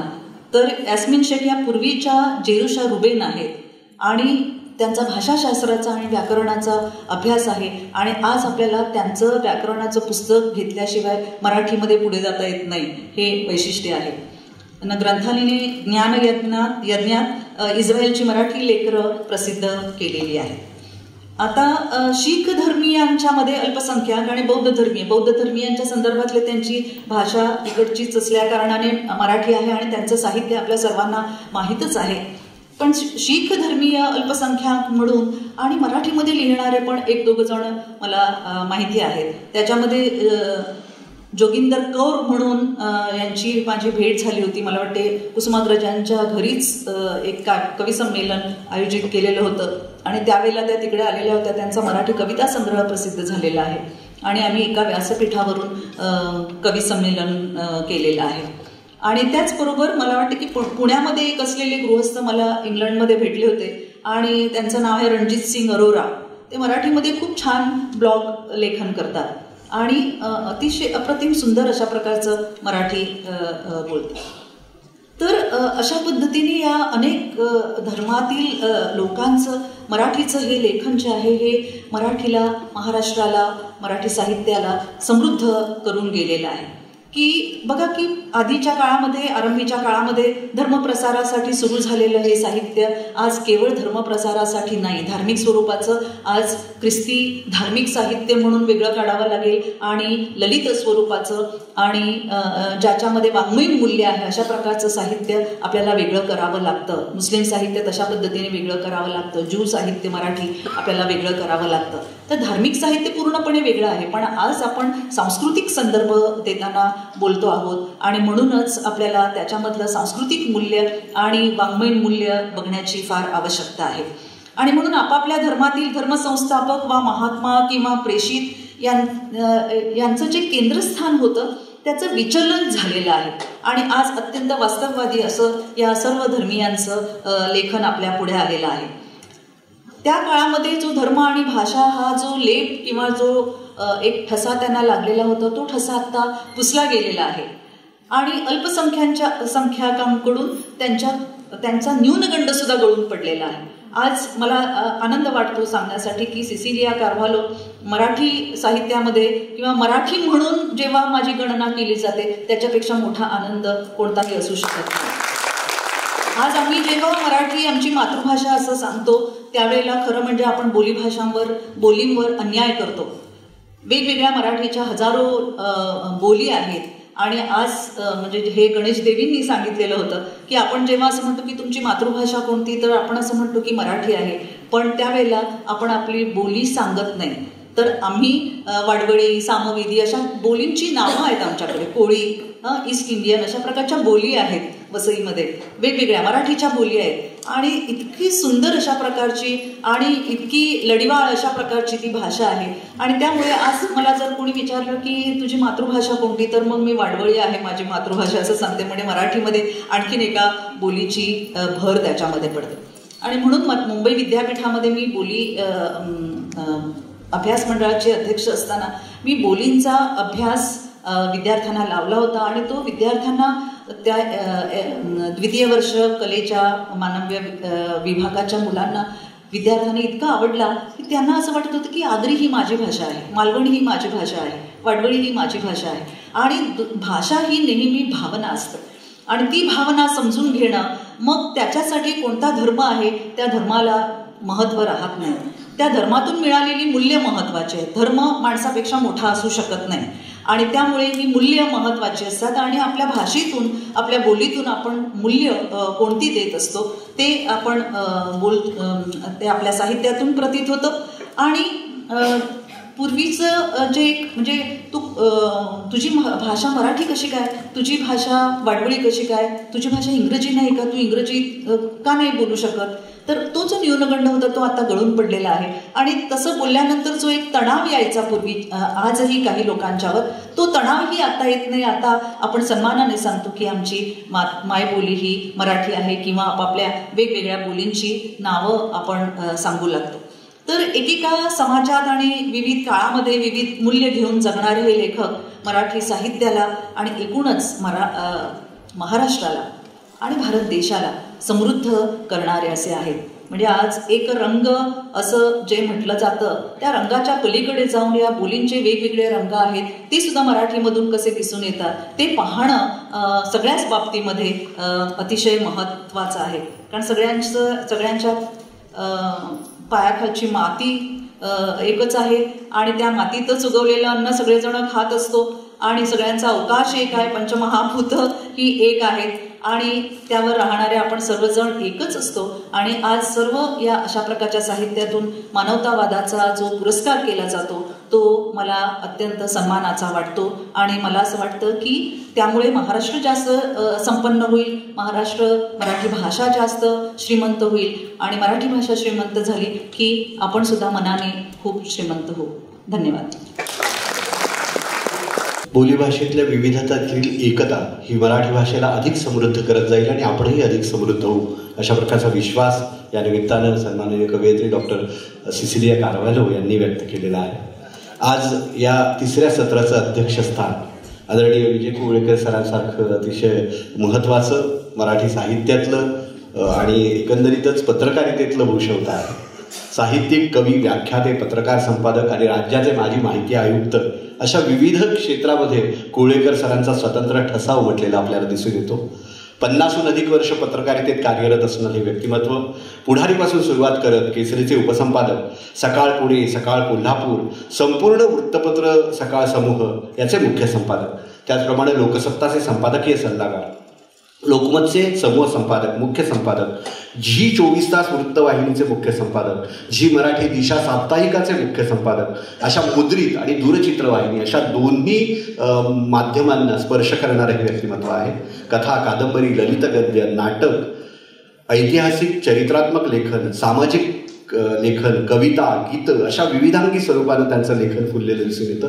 विशेषत्वानं सांगायचं झालं म्हणजे सरांचा आता शिवार हा जो दीर्घकथा संग्रह आहे तो पुढच्याच महिन्यात म्हणजे मे 2023 इंग्रजीत प्रकाशित होतो आहे. हेही एक विशेष आंतरराष्ट्रीय पातळीवर घेऊन जाणारं सरांच्या लेखनाला आहे. पु ल देशपांडे, आचार्य अत्रे यांच्यावरील ग्रंथांचं संपादन सरांनी केलेलं आहे.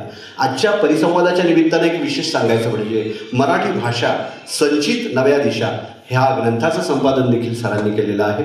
अनेक गाजलेल्या चित्रपटांचे पटकथा, संवाद, गीतलेखन सरांचं आहे.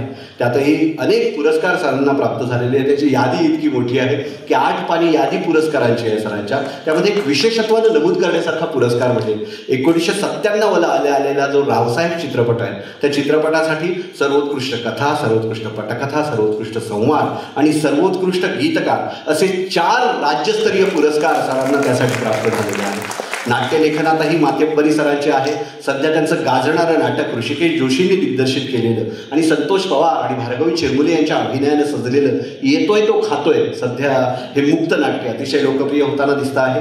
अभिनयातही सरांचा स्वतंत्र ठसा आहे. माननीय राजदत्तांनी दिग्दर्शित केलेल्या विनायक दामोदर सावरकर या हिंदी मालिकेमध्ये स्वातंत्र्यवीर सावरकरांची भूमिका सरांनी केलेली आहे. असंख्य पुरस्कार आहेत सरांच्या नावावर, प्रचंड मोठी यादी आहे. महाराष्ट्र शासनाचा लोकमान्य टिळक जीवनगौरव पुरस्कार, नरभू लिमये पत्रकारिता जीवनगौरव पुरस्कार, मुख्यमंत्री महोदयांच्या शुभहस्ते सरांना सन्मानित केलेला आहे अनेकदा. या पुरस्कारांनी आचार्य अत्रे पुरस्कार, बाळशास्त्री जांभेकर पुरस्कार, महाराष्ट्र राज्य साहित्य संस्कृती मंडळाचे सदस्य, मराठी राज्यभाषा विकास संस्थेचे सदस्य, देशापरदेशात अभ्यासपूर्ण असा प्रवास सरांनी केलेला आहे. वृत्तपत्री आणि दूरचित्रवाहिनीत काम करताना सरांनी नेहमी सामाजिक माणूस केंद्रबिंदू म्हणून काम केलं.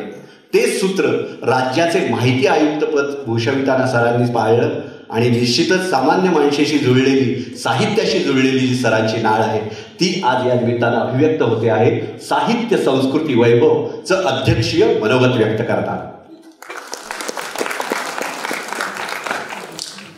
माझे मित्र अविनाश कोल्हे, सिसिलिया कारवालो, श्याम जोशी, महानगरपालिका आयुक्त राजेश नार्वेकर, उपस्थित मान्यवर आणि मित्र, सकाळपासून आपण भाषणं आणि विचारमंथन ऐकतो आहोत. मी असं म्हणतो की पहिल्या 2 सत्रातून आणि आत्ताच्या 2 भाषणातून मलाही खूप शिकायला मिळालं. विशेषतः विज्ञानाच्या संदर्भातलं जे चर्चासत्र होतं त्याच्यात इतके आयाम, इतके पैलू पुढे आले की मला खरंच वाईट वाटलं की मी खरं पूर्वीच लहान असतो आत्ता तर मी विज्ञानात खूप काही शिकू शकलो असतो अजून, पण अजून काही वेळ गेली असं मला वाटत नाही. कारण कालच मी 95 वर्षांच्या बाई सुवर्णपदक मिळवलं आंतरराष्ट्रीय स्पर्धेत आणि त्या म्हणाल्या अजून मला जिंकायचं आहे. तेव्हा आशेला जागा आहे. मला सुदेश इंगलासपूरकर आणि ग्रंथालीचा सर्व संच, ज्याला मराठी टीम असं म्हणतात, त्याला मनापासून धन्यवाद द्यायचे आहे. कारण एक तर ग्रंथाली कशी चालवली वगैरे याच्यात मी काही तपशिलात जात नाही, पण हे 3 खंड करणं हे फक्त महाराष्ट्रात फक्त ग्रंथालीला सुचलं. अशा प्रकारचे खंड करणं आणि ते चांगले खंड केले. आणि श्रीपाद भालचंद्र जोशींनी सांगितलं की इंगलासपूरकर हे चांगले व्यावसायिकही आहेत, त्यामुळे ते खंड चांगले विकतीलही, याच्याबद्दल मला मुळीच शंका नाही. पण मुख्यतः एक पायाभूत अशा स्वरूपाचं काम जे आणखीन 50 वर्षांनी संदर्भ साहित्य म्हणून उपयोगाला येईल असं काम केलं आणि त्या अनुषंगानं हे दिवसभराचं चर्चासत्र आयोजित केलं. याच्याबद्दल त्यांना धन्यवाद आणि या महत्त्वाच्या उपक्रमात मला सहभागी करून घेतलं याबद्दल मी त्यांचा अत्यंत सर्व संयोजकांचा अत्यंत आभारी आहे. साहित्यिक आणि सांस्कृतिक वैभव किंवा अवकाश असा हा एकूण विषय आहे.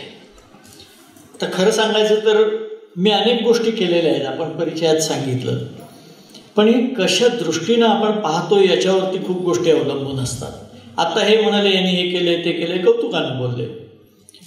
पण एका ठिकाणी मी गेलेलो असताना तिथले जे परिचय करून देणारे होते ते म्हणाले याच्याबद्दल काय बोलावं, एक ना धड भाराभर चिंध्या अशाची परिस्थिती. तेही बरोबर आहे, तेही बरोबर आहे, मी चूक मानत नाही. कारण शेवटी तुम्ही कसं पाहता याच्यावरती काय दिसणार हे ठरतं. तर मी 50 वर्ष पत्रकारितेत आहे, पण या विषयातला मी तज्ज्ञ नाही हे मी सुरुवातीलाच सांगतो. काही लोकांचा मला फार, काही पत्रकारांचा विशेषतः फार हेवा वाटतो. कुठल्याही विषयावर अत्यंत अधिकारवाणीनं ते बोलू शकतात, लिहू शकतात, नसलेली मतं सुद्धा मांडू शकतात. आणि 50 वर्ष पत्रकारितेत काम करून सुद्धा ही कला मला काही अजून साध्य झालेली नाही आणि ती होऊ नये अशी माझी ईश्वराला प्रार्थना आहे. आता या सगळ्या वर्षांमध्ये मी डोळसपणानं समाज बघत आलेलो आहे. नारायण सुर्वे म्हणायचे, आधी समाज वाच, मग तो समाज ज्या परिस्थितीत जगतो ती परिस्थिती वाच, त्या परिस्थितीत जगणारा माणूस वाच आणि वेळ उरला तर पुस्तक वाच. याचा अर्थ पुस्तक वाचू नका असं सुर्व्यांनी सांगितलं असं वर्णन होऊ शकतं, पण तसं करण्याचं कारण नाही, त्यातला भावार्थ महत्वाचा आहे.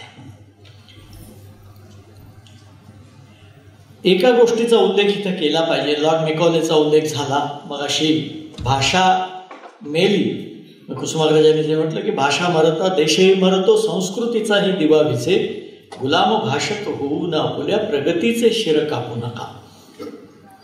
मला थोडासा जाता जाता वैयक्तिक संदर्भ देऊन सांगतो. ही कविता मी संपादक असताना मी आग्रह करून मागून घेतली आणि मी प्रसिद्ध केली, त्याची नोंद आहे.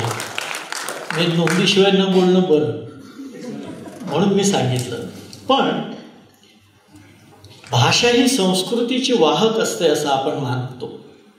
म्हणजे पहा, भाषा उच्चारल्यानंतर तुमच्या मनामध्ये ज्या भावना निर्माण होतात तो परिणाम असतो, तो आशय असतो.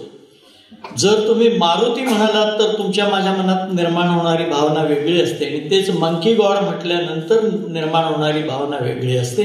भाषा ही संस्कृतीची वाहक असते.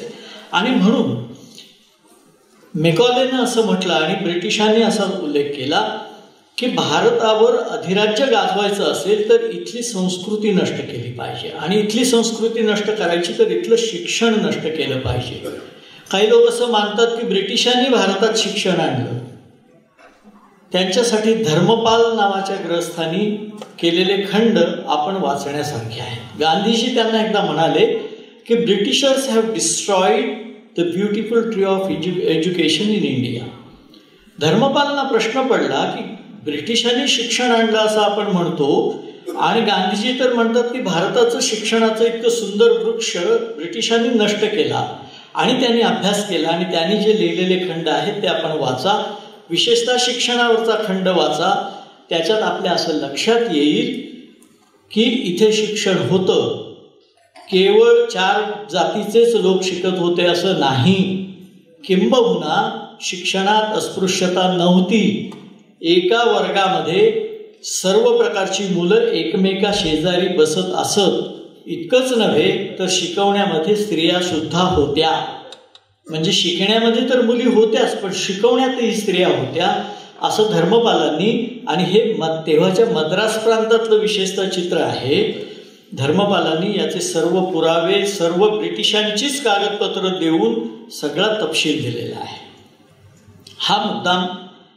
त्यामुळे ब्रिटिशांनी जशी त्यांची भाषा आणली, भाषा ही संस्कृतीची वाहक असते, आपल्या भाषेवर दबाव आला, आपली भाषा मागे पडली आणि दुसरी संस्कृती भाषेबरोबर आपल्याकडे प्रभावी होत गेली. आता या सगळ्या पार्श्वभूमीवर भाषेचा आणि संस्कृतीचा भूतकाळ ह्याचा मागोवा घ्यावा. मागोवा जरूर घ्यायला हरकत नाही, चिकित्साही करायला हरकत नाही, अभिमान सुद्धा बाळगायला हरकत नाही. पण माझ्या मते त्यांना आजचे प्रश्न सुटत नाहीत. काही बीज करतात, काही सूत्र करतात. म्हणून भूतकाळातल्या बऱ्या वाईटाचा मागोवा घेत त्याची चिकित्सा करत वर्तमानावर जास्त प्राधान्यानं विचार करायला पाहिजे. कारण ज्या पूर्वदिव्य ज्यांचे त्यांचा दिव्य रम्य भावी काळ हे म्हणायला ठीक आहे, पण ज्यांचं पूर्व दिव्य आहे त्यांचा भावी काळ आपण त्यांनी कसा काढला हेही आपण अनेक उदाहरणांनी पाहिलेलं आहे आणि अनुभवलेलं आहे, तर ते आपल्या सहज लक्षात येईल. त्यामुळे वर्तमान हा माझ्या दृष्टीनं अधिक भर देण्याचा विषय आहे. साहित्य काय किंवा कला काय, कोणतीही क्षेत्र संस्कृतीचा एक भाग असतं आणि म्हणूनच बहुतेक वेळा तत्कालीन चित्रपट, साहित्य, नाटक, संगीत, शिल्पकला या सगळ्यामध्ये समकालीन संस्कृतीचं चित्र कमी जास्त प्रमाणात उमटत असतं. संस्कृती या सर्वावर परिणाम करत असते आणि हे सगळे घटक संस्कृतीवर परिणाम करत असतात. असं दोन्ही परिवर्तनशील असतं, प्रवाही असतं. आणि म्हणून साधं उदाहरण पहा, सिंहासन हा चित्रपट 30-35 वर्षांपूर्वी आला तेव्हा आपण पाहिला, तेव्हा आपल्याला वाटलं राजकारणाचं केवढं आपलं भयानक चित्र आहे. आज तुम्ही पाहिलं तर काय वाटेल, सिंहासन हे फारच सौम्य होतं असं आपल्याला वाटल्याशिवाय राहणार. दुसऱ्या बाजूला शारदा नाटकामध्ये जो प्रश्न होता तो आज प्रश्न राहिलेला नाही, पण त्या काळचा तो ज्वलंत प्रश्न होता. पण त्यानंतर कमला तेंडुलकरांचा आजचा प्रश्न मांडणारं कमला नाटक आलं. म्हणजे कला तीच राहिली, फक्त कालानुसार प्रतिपादनाचं सूत्र बदललं. बटाट्याची चाळ, पुलं हे मी मुद्दाम बटाट्याची चाळचं सांगतो आहे की पुलंचं वाङ्मय आजही लोकप्रिय आहे, पण बटाट्याची चाळ नव्या पिढीला भिडत नाही ही वस्तुस्थिती आहे. कारण चाळ संस्कृती गेली. जे तुम्ही अनुभवत नाही, जे तुम्ही बघत नाही, ते तुमच्यावर परिणाम करू शकत नाही. हिंदी चित्रपट, देमान हिंदी चित्रपट अनेकदा का आवडतात, जे आपण बघत नाही, जे आपल्या स्वप्नात आहे ते तिथं तरी दिसतंय ना, अशीही अनेकदा मानसिकता असू शकते. परंतु या प्रकारचं चित्र आपल्याला दिसतं आणि म्हणून परिवर्तनशील नवे नवे संदर्भ येत संस्कृतीही अधिक समृद्ध होत जाते. मगाशी डॉक्टर वसंतराव गोवारीकरांचा संदर्भ झाला. इथं मला गोवारीकरांचा एक प्रसंग सांगावा असा वाटतो. डॉक्टर गोवारीकर सरांशी माझं नातंही होतं आणि माझा संबंधही खूप जवळचा होता. एकदा एका कार्यक्रमामध्ये गोवारीकरांना विचारलं की परमेश्वर नाही असं काही शास्त्रज्ञ म्हणतात, तुमचं काय मत आहे? गोवारीकर हे फार जपून शब्द वापरणारे आणि अत्यंत अर्थपूर्ण, आशयसंपन्न असं बोलणारे शास्त्रज्ञ होते. गोवारीकर म्हणाले, खरा शास्त्रज्ञ तो की जो एखादी गोष्ट नाही असं निर्णायकरित्या सिद्ध झालं नाही तोपर्यंत ती नाही असं म्हणत नाही. गोवारीकरांनी सांगितलं की वैज्ञानिक सत्य असतं का, तर असतं, पण ते त्या त्या काळाचं अंतिम सत्य असतं. आता पहा, त्या त्या काळाचं अंतिम सत्य, त्यांनी उदाहरण दिलं होतं, मला अजून आठवतं की ॲस्पिरिन ज्या वेळेला आलं त्यावेळेला हे फार चांगलं आहे आणि हृदरोग असणाऱ्या सर्वांनी हे घेतलं पाहिजे, त्या काळचं अंतिम सत्य. पुढे काही दिवसांनी संशोधन झालं आणि ॲस्पिरिन हे हृदरोगाला घातक आहे असं आलं, शास्त्रज्ञांचं त्या काळचं अंतिम सत्य. पुन्हा काही वर्ष गेली, पुन्हा असं सिद्ध झालं की ॲस्पिरिन रोज अर्धी घेतली तर हृदरोगाचा धोका टळतो, त्या काळचं अंतिम सत्य. खोटं नव्हतं कुठलंच, फक्त सत्याची कालानुसार आणि संशोधनानुसार परिभाषा बदलत जाते, परिमिती बदलत जाते. आता या पार्श्वभूमीवर आपण साहित्य आणि संस्कृतीचाही विचार केला पाहिजे असं मला वाटतं. तर गेल्या 60 वर्षामध्ये काय झालं, पूर्वी आधी जीवन की आधी कला असा एक वाद होता. जुन्या लोकांना आठवत असेल, चांगली गोष्ट आहे की आता नव्या लोकांना तो आठवत नाही. साहित्यामध्ये तेव्हा कलावादाचं प्राबल्य होतं. आता गंमत आहे हा त्याच्यात सुद्धा, जे जीवनवादी साहित्य लिहित होते ते कलावादाचा आग्रह धरत होते आणि जे कलावादी साहित्य लिहित होते त्यांचा जीवनवादाचा आग्रह होता. फडके खांडेकर असं दोन्ही संदर्भ आपल्या लक्षात येतील. कलावादाचं प्राबल्य कमी होऊन गेल्या काही वर्षामध्ये जीवनवादाचं प्राबल्य वाढलं. दलित, ग्रामीण, स्त्रिया, आदिवासी अशा समाजातल्या विविध घटकांच्या साहित्यांचे प्रवाह पुढे आले.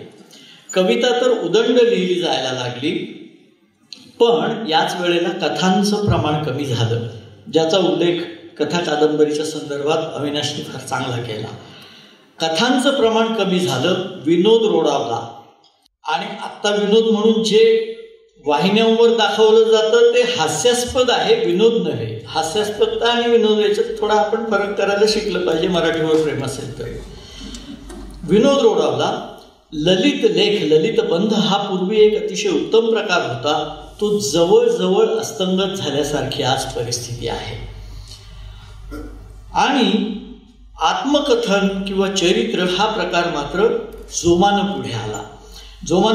त्याला लोकप्रियताही मिळायला लागली. आणि त्याचा एक फायदा वेगवेगळ्या स्तरामधले, वेगवेगळ्या आर्थिक स्तरांमधले, वेगवेगळ्या क्षेत्रांमधल्या मंडळींची चरित्र, आत्मचरित्र आल्यामुळे त्यांचं जीवन पहिल्यांदाच समाजापुढे आलं, त्यांचं किंवा त्या अनुषंगानं त्या समाजाचं. आणि त्यामुळे मराठी साहित्याच्या आणि वाचकाच्या मनाच्याही कक्षा, प्रगल्भतेच्याही कक्षा रुंदावायला मदत झाली. अशी कथनं गेल्या 30-40 वर्षांमध्ये आली. आता पण मला एक नेहमी प्रश्न असा पडतो की त्याची उत्तरं सिसिलिया कारवालोन सारखे सृजनशील साहित्यिक आणि समीक्षक देतील की पहिली साहित्यकृती उत्तम निर्माण करणारे अनेक लेखक मराठी साहित्याचं दालन समृद्ध करत गेले.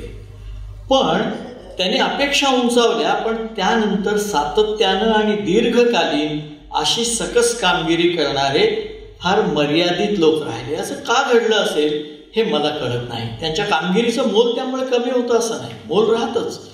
पण हे सातत्य का कमी पडलं? हे सातत्य का कमी पडलं याच्यात मगाशी आपण जो उल्लेख केला त्या अनुषंगाने काही गोष्टी मला सुचतात. कवयित्री इंदिरा संतांशी माझे खूप घरगुती स्नेहाचे नातं होतं, प्रेमाचं नातं होतं. एकदा एका मुलाखतीमध्ये त्यांना प्रश्न असा विचारला की कवितेनं तुम्हाला खूप दिलं, मान सन्मान दिले, पैसा दिला, प्रसिद्धी दिली, प्रतिष्ठा दिली, सगळं दिलं, तुम्ही कवितेला काय दिलं? इंदिराबाई फार साध्या होत्या आणि जे सुंदर असतं, जे आशय संपन्न आणि खरंच मोठं असतं ते साधंच असतं. इंदिराबाई फार साध्या होत्या, त्यांनी सटकन उत्तर दिलं, कवितेला मी माझं उभं आयुष्य दिलं. आता हे जे उभं आयुष्य देणं आहे याच्यात कुठेतरी आपण कमी पडतो आहोत की काय, अशी माझ्या मनातली शंका आहे. मी पत्रकार असल्यामुळे फार सावधतेनं बोलतो आहे की माझ्या मनातली शंका आहे, असं मला वाटतं. जसं ते ब्रेकच्या नाटकामध्ये सारखं दाखवतात ना, तुम्ही बघता हे नाटक आहे, बघता हे नाटक आहे, तसं मला हे म्हटलं पाहिजे. कारण आत्ता काय आहे, कोण कसा सत्याचा विपर्यास करेल हे काही सांगता येत नाही. एकदा तर एका वर्तमानपत्रामध्ये आमचे देशपांडे, दिवाकर देशपांडे तिथे ते सांगतील, एका वर्तमानपत्रामध्ये एका विचारवंताचं भाषण छापून आलं, खूप प्रसिद्ध प्रदीर्घ भाषण आलं. तो विचारवंत चकित झाला. त्यानं त्या पत्रकाराला दूरध्वनी केला आणि विचारलं, हे भाषण कधी झालं? खरी घटना आहे, फक्त मी नाव सांगत नाही, त्यांना नावं आठवतील. तर तो पत्रकार म्हणला, काल नाही का तो कार्यक्रम होता त्यावेळेला? ते म्हणजे माझी तब्येत बरी नसल्यामुळे मी काल गेलो नव्हतो. पत्रकार धाडसी असतात. तो म्हणाला, पण गेला असतात तर हेच बोलला असतात ना. आता याला तुम्ही काही करू शकत. पण या सर्व संदर्भामध्ये आपण या पार्श्वभूमीवर शब्द आणि नेमके शब्द, मागचा पुढचा संदर्भ सोडून शब्द जर वापरले तर त्याचा विपर्यास होतो. आणि आता विपर्यासाचा जमाना मोठ्या प्रमाणावर आहे. गेल्या काही वर्षांमध्ये मूळ मराठी लेखनापेक्षा अनुवादित वाङ्मयाची मागणी वाढलेली आहे, लोकप्रियता वाढलेली आहे, खप वाढलेला आहे. असं का होत आहे हेही आपण तपासलं पाहिजे असं मला वाटतं. म्हणजे मला असे काही प्रकाशक माहिती आहेत की ज्याने असं धोरण म्हणून ठरवलेलं आहे की 80% अनुवादित पुस्तकं प्रकाशित करायची आणि 15-20% एक आपलं मराठी प्रकाशन आहे म्हणून मूळ पुस्तकं करायची. हे का घडतं आहे? वाचक तोच आहे, मराठी माणसं तीच आहेत, मग याला प्रतिसाद आणि त्याला प्रतिसाद नाही, हे का होत असेल?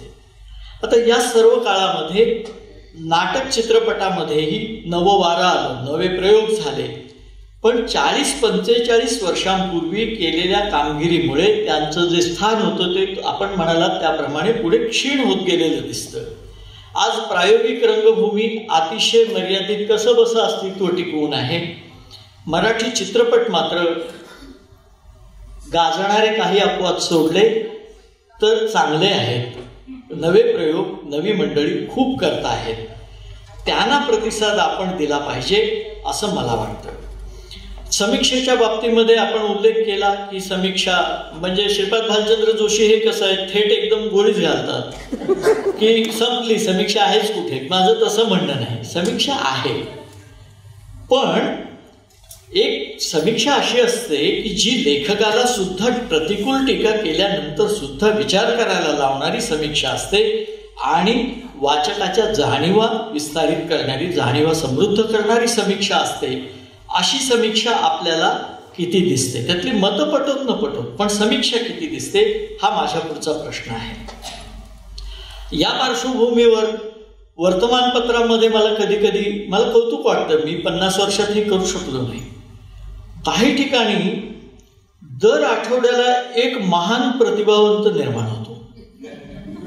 दर आठवड्याला, पुढच्या आठवड्याला वेगळा प्रतिभावंत, महान साहित्यिक किंवा एखादी कलाकृती मराठी साहित्याला नवी दिशा देणारी निघते. आता दर आठवड्याला जर वेगळी दिशा मिळायला लागली साहित्याला तर कुठल्या दिशेने जाईल साहित्य, काहीतरी एक पण असं असतं. नंतर चित्रपटामध्ये मराठी चित्रपटाला नवे वळण देणारा हा चित्रपट आहे. बघितलं तर त्या चित्रपटालाच वळण नसतं आणि तो नवं वळण कसं काय देतो, मग वळणाने चित्रपट पुन्हा गोल तिथंच येतोय का काय. हे मी यासाठी सांगतो आहे की याच्यात तुमच्या शब्दावरचा विश्वास उडायला लागतो, हे आपण लक्षात ठेवलं पाहिजे. विचारवंत, ज्यांना भरपूर पाठ येतो त्यांना विचारवंत म्हणतात. दिग्गज, असामान्य अशी विशेषणांची नुसती खैरात चाललेली असते. मग जो नवा वाचक आहे, जो गांभीर्यानं वाचणार आहे, त्याला असं वाटतं की विशेषणं वापरायची असतात, त्याचा आणि प्रत्यक्ष वस्तुस्थितीचा संबंध असलाच पाहिजे असं नाही. हा चुकीचा संस्कार यातून कळतो. आता त्यातल्या भाषेच्या दर्जाबद्दल मी बोलत नाही, मगापासून खूप बोलून झालं. मी मराठीतल्या वाङ्मय, वृत्तपत्र, दूरचित्रवाणी वाहिनी, मी सुदैवानं दुर्दैवानं सगळीकडे काम केलं. तुम्हाला एक उदाहरण सांगतो. ज्ञानेश्वर महाराजांच्यावरती मी नंदादीप नावाची एक मालिका लिहिली होती. त्या मालिकेमध्ये विठ्ठलपंतांच्या बायकोचं जे काम करणार, ज्ञानेश्वरांच्या आईचे काम करणारी स्त्री होती, त्या नवीन अशा शिकलेल्या बाई होत्या.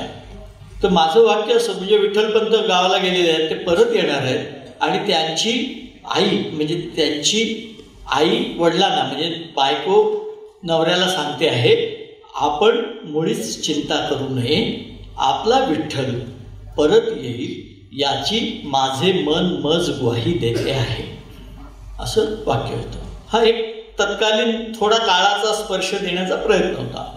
त्या बाईने थेट शूटिंगमध्ये सांगून टाकलं, तुम्ही मुळीच काळजी करू नका, आपला विठ्ठल निश्चित परत येईल याची मला गॅरंटी आहे.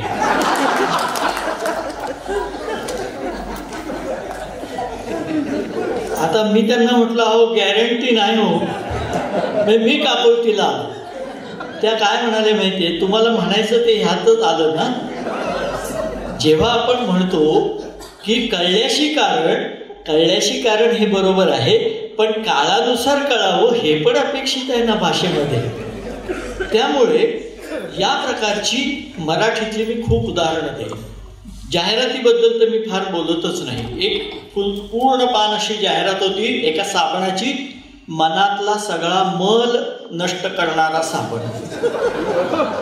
आता मल आणि मळ यातला फरकच ज्याला माहीत नाही ते नाही निर्मळ म्हणून काय करील साबण. तेव्हा अशा प्रकारचे अनेक प्रकार भाषेच्या बाबतीत आहेत. त्यामुळे त्या दर्जाबद्दल मी काही फारसं बोलत नाही. पण पूर्वी म्हणजे श्रीपू भागवतांच्या बाबतीत एक गोष्ट सांगतात की एक ब्रिटिश प्रकाशक आला आणि श्रीपू त्यांना दाखवत होते सगळं प्रकाशन आपलं, आणि त्या प्रकाशनाला श्रीपू म्हणाले की 1000 प्रतींची आवृत्ती आम्ही काढतो. तो म्हणला किती काळात खपते? ते म्हणले 3-4 वर्ष लागतात. तो म्हणला मग कशाला करता प्रकाशन? हा श्रीपूंच्या बाबतीत घडलेलं उदाहरण आहे. 1000 पुस्तकांची प्रत आवृत्ती संपायला 3-3, 4-4 वर्ष लागतात. आणि याच पार्श्वभूमीवर आता आवृत्ती 300 प्रतींची आणि त्याही पुढे जाऊन प्रिंट ऑन डिमांड हे नवीन धोरण यायला लागलेलं आहे. 8 आवृत्त्या झाल्या. नर्मदे हर हर जगन्नाथ कुंटेंचं 25 आवृत्त्या झाल्या गेल्या 15 वर्षात. वसंत लिमयेंचं पुस्तक टार्गेट असद शहा अलीकडे प्रसिद्ध झालं. 3 महिन्यात 3 आवृत्त्या. म्हणजे परत मगाचाच प्रश्न, वाचक तोच आहे आणि एका बाजूला 300 पुस्तकांची आवृत्ती संपत नाही आणि दुसऱ्या बाजूला या पुस्तकांच्या आवृत्त्या झपाझप खपतात. हे का होतं? त्याचबरोबर दर्जेदार अशा जुन्या काही साहित्यिकांच्या साहित्यकृती नव्या पिढ्यालाही मोहिनी घालतात. म्हणजे गेली 50-50 वर्ष लोकप्रिय असलेली पुस्तकं आहेत. तेव्हा हे सगळं का होत असेल याच्या कारणांचा शोध मराठी पुस्तकांना उपयोगी ठरेल, मराठी पुस्तकांच्या प्रसाराला उपयोगकारक ठरेल असं मला वाटतं. पण मध्यमवर्गीय अभिरुची असा केवळ शिक्का मारून त्याचं उत्तर सापडेल आणि त्यातून मराठी साहित्याचं काही भलं होईल असं मला वाटत नाही. तर कोणतंही चित्रण, मग ते भाष्य मग ते साहित्यातलं असो, राजकारणातलं असो किंवा प्रसार माध्यमांमधलं असो, ते एकांगी झालं की विश्वासार्हता गमावतं. आणि विश्वासार्हता हा माझ्या मते सर्व जीवन व्यवहाराचा पाया आहे. मग लेखक प्रकाशक संबंध असोत, पती पत्नी संबंध असोत किंवा 2 संस्थांमधले संबंध असोत किंवा सत्तारूढ पक्ष आणि विरोधी पक्ष यांचे संबंध असोत, विश्वासार्हता हा पाया असतो. आणि गेली 30-35 वर्षांपासून हा पाया डळमळीत होताना आपल्याला दिसतो आहे. आणि त्यामुळे माझ्या मते विश्वासार्हता राखणं हे प्रसार माध्यमांपासून सर्व क्षेत्रांमधलं आजचं मुख्य आव्हान आहे. आणि म्हणून मी वर्तमानपत्रात काम करत होतो आणि त्यात पुण्यात माझ्याकडे मोठमोठे विचारवंत यायचे. अमुक एका प्रकरणामध्ये तुम्ही आमच्या बाजूने निष्पक्ष राहा. आता हे आमच्या बाजूने निष्पक्ष राहा हे प्रकरण मला आज तागायत कळलं नाही. याचा अर्थ असा आहे, तुम्ही आमच्या बाजूने राहिलात तर तुम्ही निष्पक्ष, तुम्ही आमच्या मतांसारखी मतं मांडलीत तर तुम्ही पुरोगामी. आपल्याकडे काही शिक्के असे तयार झालेले आहेत, पुरोगामी, प्रतिगामी, डावे, उजवे. माणसाचं मन नावाची जी गोष्ट आहे ना, ती अशी शिक्क्यांमधून वाटता येते असं मला वाटत नाही. विचारांची ठीक आहे, असू शकतं, पण त्या पार्श्वभूमीवर विश्वासार्हता नसेल तर प्रभाव राहणार नाही आणि प्रभाव नसेल तर परिणामकारकता होणार नाही. हे सत्य आपण वेगवेगळ्या पातळ्यांवरती अनुभवलेलं आहे आणि अनुभवतो आहोत. आज आपण पहा, संपूर्ण जग हे एक वैश्विक खेडं झालेलं आहे असं म्हटलं जातं. ते आपण अनेकदा ऐकतो. 1990 नंतर जागतिकीकरण, खुली अर्थव्यवस्था यांचं झंझावाती वारं सगळीकडे जगातल्या अनेक देशांप्रमाणेच आपल्याकडे आलं. त्यात अनेक पडझड झाली. त्याचे फायदेही आहेत, तोटेही आहेत, आपण म्हणालात तसे. आणि त्यामुळे शेती, शिक्षण, दळणवळण, उद्योग, अर्थकारण अशा अनेक क्षेत्रांमध्ये आधुनिकता आली. माझा प्रश्न आहे, तांत्रिक आधुनिकता आली, मानसिक आधुनिकता आली का? मन आधुनिक झालं का? आपल्याकडच्या रस्त्यांवरची परिस्थिती तुम्ही बघितलीत तर आपल्याला आपण किती काळात वावरतो आहोत एकाच वेळेला लक्षात येईल. तिथे बैलगाडी आहे, हातगाडी आहे, पायी चालणारी, अनवाणी चालणारी माणसं आहेत आणि 1.5-2 कोटी रुपयांच्या गाड्याही त्याच रस्त्यावर आहेत. आपला समाज एकाच वेळेला इतक्या कालखंडांच्या मानसिकतेमधला समाज आहे आणि म्हणून इथले प्रश्न फार गुंतागुंतीचे आहेत आणि त्यामध्ये आर्थिक स्तरांची नवी जुळणी आधीच्या भेदामध्ये आणखीन भर घालते आहे. बाजारीकरण हा जवळजवळ सर्व क्षेत्रांमधला केंद्रीभूत घटक झालेला आहे. मग ते शिक्षण असो, प्रसारमाध्यम असो, राजकारणाबद्दल मी काही बोलत नाही. शिक्षणासारख्या पायाभूत क्षेत्रामध्ये सुद्धा मूळ उद्देश विनाअनुदान तत्वाचा वसंतदादा पाटलांचा अतिशय चांगला होता, पण कुठल्याही चांगल्या उद्दिष्टाचं विकृत फायद्यात रूपांतर करणं हे आपलं खास वैशिष्ट्य आहे. त्याप्रमाणे पुढे तो बाजार चाललेला आपल्याला दिसतो. हे सगळी व्यामिश्रता आहे. जीवनाची गती वाढलेली आहे. तुमच्या ज्या गरजा नाहीत त्या मी तुमच्या डोक्यावर मारतो आणि तुम्हाला वाटतं ही आपली गरज आहे. हा जो बाजारीकरणाचा परिणाम आहे त्याचा आपल्या साहित्यावरही परिणाम होतो आहे. पण किती प्रतिभावंत अतिशय या गुंतागुंतीच्या परिस्थितीचा मुळातून शोध घेऊन काही मांडू पाहतायत, चिंतन करतायत हा माझ्या पुढचा प्रश्न आहे. शाश्वत असतं ते टिकतं, म्हणून तर रणांगण कादंबरी आज 50-60-70 वर्षांनंतर सुद्धा आपल्यावर प्रभाव गाजवते. ओल्ड मॅन अँड द सीचे कितीतरी शेवट, त्याचा तुम्ही उल्लेख केला. मी माझ्या अनुभवातली 2 उदाहरणं सांगून थांबणार आहे, कारण माझं घड्याळाकडे लक्ष आहे आणि ती वेळ ओलांडलेली माझ्या लक्षात येते. मी 2-3 गोष्टी सांगतो. श्रीग माजगावकर माणूसचे संपादक होते, ते आम्हाला नेहमी सांगायचे, अरे तुम्ही शेतकऱ्यांची मुलं आहात, शेतकऱ्याकडनं काहीतरी शिका. काय शिका? शेतकरी सुद्धा जमिनीत चांगलं पीक यायचं असेल तर जमीन काही काळ पडीक ठेवतो, तसं लेखण्या थोड्या पडीक ठेवायला शिका.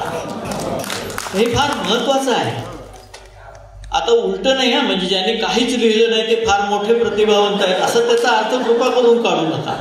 पण असं ते सांगायचे. सारोयान नावाच्या लेखकाची मुलाखत तर आपल्या सर्वांना माहीत असेल. तो फार वेगळा लेखक होता. माझ्यासारखा एक पत्रकार त्याला तो लिहितो कधी आणि कसं हे जाणून घ्यायला मुलाखतीला गेला. विचारलं सारोयानला, तुम्ही कधी उठता? तर म्हणलं इतक्या वाजता उठतो. मग काय करता? मग म्हणलं थोडं चहा घेतो. मग काय करता? फिरायला जातो.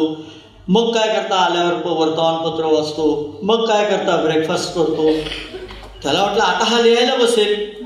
तेव्हा मग काय करता? तर काय नाही म्हणला, वर्तमानपत्र वगैरे वाचतो, मग जेवण करतो आणि झोपतो म्हणाला थोडा वेळ. मग संध्याकाळी होते, काही मित्रमंडळी येतात, मग त्यांच्याशी गप्पा मारतो. ह्याला वाटतं आता ही मित्रमंडळी गेली की बसलाच झाले ह्याला. मग काय करता? काय म्हणतं, संध्याकाळ झालेली असते, जरा फिरून येतो. फिरून आल्यावर जरा आनंद करतो म्हणाला आणि आनंद करतो आणि झोपतो म्हणाला. मग हा म्हणला, मग लिहिता कधी? सारोयान म्हणाला, दुसऱ्या दिवशी. हे जे दुसऱ्या दिवशी लिहिणं आहे ना, हे फार महत्वाचं आहे. थांबायला शिकलं पाहिजे. दिसा माझी काहीतरी ते लिहावे, हे अक्षर सुधारायला ठीक आहे, पण चिंतनाच्या दृष्टीनं त्यांनी सांगितलेलंही नाही. मी आपल्याला विश्राम बेडेकरांची मुद्दाम old man and the sea सारखीच गोष्ट सांगतो. विश्राम बेडेकर अखेरच्या काळामध्ये जेव्हा ते 85-86 वर्षाचे होते, भाई बंदरकर हे जे कोळी समाजाचे नेते, त्यांच्यावर नाटक लिहित होते आणि दामू केंकरे ते दिग्दर्शित करणार होते. या सगळ्यात मी दामू केंकरेंच्या बरोबर त्यांच्याकडे जात होतो, म्हणून मी तुम्हाला हे सांगतोय. आणि दोघंही हयात असताना मी हे लिहिलेलंही आहे, हे सांगितलं पाहिजे. तर नाही तर काय होतं, काही माणसं गेल्यानंतर मी त्यांच्या फार जवळचा होतो, असं पण होता कामा नये. तर आम्ही पहिल्यांदा गेलो. केंकरे तुम्हाला माहिती आहे, केंकरे बोलायचे कमी, खुणेनंच सगळं जास्त. तर आम्ही गेलो. केंकरेंना मी म्हटलं, तू केंकरेंना म्हटलं, दामू काका काय सांगणार आहात बेडेकर काकांना? बेडेकर दिग्गज माणूस, एवढा मोठा माणूस. तर ते म्हणाले, वाईट आहे नाटक. हे तुम्ही त्यांना सांगणार? काय आहे म्हणले, ते त्यांच्याबद्दलचं मत आहे, नाटकाबद्दलचं मत आहे, त्यांच्याबद्दलचं नव्हे. बघा, हा फरक अनेक लेखकांना कळत नाही की तुमच्या कलाकृतीबद्दलचं मत हे तुमच्याबद्दलचं मत नसतं. तर आम्ही गेलो. बेडेकर म्हणाले, काय दामू शेठ? केंकरेने असं केलं. इतकी अल्पाक्षरी समीक्षा मी आज तक पाहिलेली नाही. बेडेकर म्हणाले, हो का? मग चर्चा झाली. बेडेकरांनी नाटक पुन्हा लिहिलं. मी हे थोडक्यात सांगतो तुम्हाला. आता 5 वेळा असं झालं. 5ही वेळा बेडेकरांनी लिहिलेलं नाटक केंकऱ्यांच्या मनाला उतरलं नाही आणि केंकऱ्यांनी सांगितलेली मतं त्यांना पटल्याशिवाय राहिली नाही. 6व्या वेळेला आम्ही गेलो, त्यावेळेला बेडेकरांनी काय दामूशेठ हा प्रश्नच विचारला नाही. किती माणसं मोठी असतात पहा. त्यांनी काय खाणार, काय पिणार असे प्रश्न सुरू केले आणि सगळं झाल्यावर म्हणाले, दामूशेठ मी विचार केला, 88 वर्ष वय आहे, लक्षात घ्या. आता काही मनासारखं नाटक लिहिता येईल असं वाटत नाही, पण एक चांगलं नाटक लिहिण्याचा आपण प्रयत्न करतो आहोत. याच्यात आयुष्यातली शेवटची 2 वर्ष फार मजेत गेली. याला म्हणतात दुसऱ्या दिवशी लिहिणं. हे आहे. अशा प्रकारचं किती लोकांकडे आहे. आज फास्ट फूडचा, झटपट प्रसिद्धीचा, चटकन सगळं मिळण्याचा जमाना आहे. मला असं दिसतं की ज्यांना फार झटपट प्रसिद्धी मिळते, मला असं वाटतं अनेकदा अतिप्रसिद्धी हा सृजनशीलतेचा शत्रू आहे की काय असं अनेकदा वाटतं. पण एका बाजूला ते सगळं होत आहे, दुसऱ्या बाजूला चंगळवाद आहे, लिव्ह इन रिलेशनशिप कवटाळणारी तरुण मंडळी आहेत आणि समलिंगी संबंधांना किंवा समलिंगी विवाहाला मान्यता द्यावी की नाही असा प्रश्न सर्वोच्च न्यायालयापुढे आहे. याच वेळेला स्त्रियांवरचे अत्याचार, हिंसाचार, गुन्हेगारी हे सगळं वाढताना आपल्याला दिसतं आहे. व्यक्तिगत आणि सामाजिक जीवनातली जाणीवांची दरी वाढताना दिसते आहे. मानवतेला, माणुसकीला हे घातक आहे असं माझं मत आहे. या व्यामिश्रतेचं भान तुम्ही पहा, संस्कृती कशी बदलते आहे. तुम्हाला पूर्वी प्रत्येक शहराचा तोंडावळा वेगळा दिसायचा, किंबहुना मुंबईसारख्या शहरामध्ये, पुण्यासारख्या शहरामध्ये प्रत्येक भागाचा, प्रत्येक पेठेचा चेहरा वेगळा असायचा. आज तुम्हाला सगळीकडे तेच मॉल, तीच दुकानं आणि तोच माल दिसतो.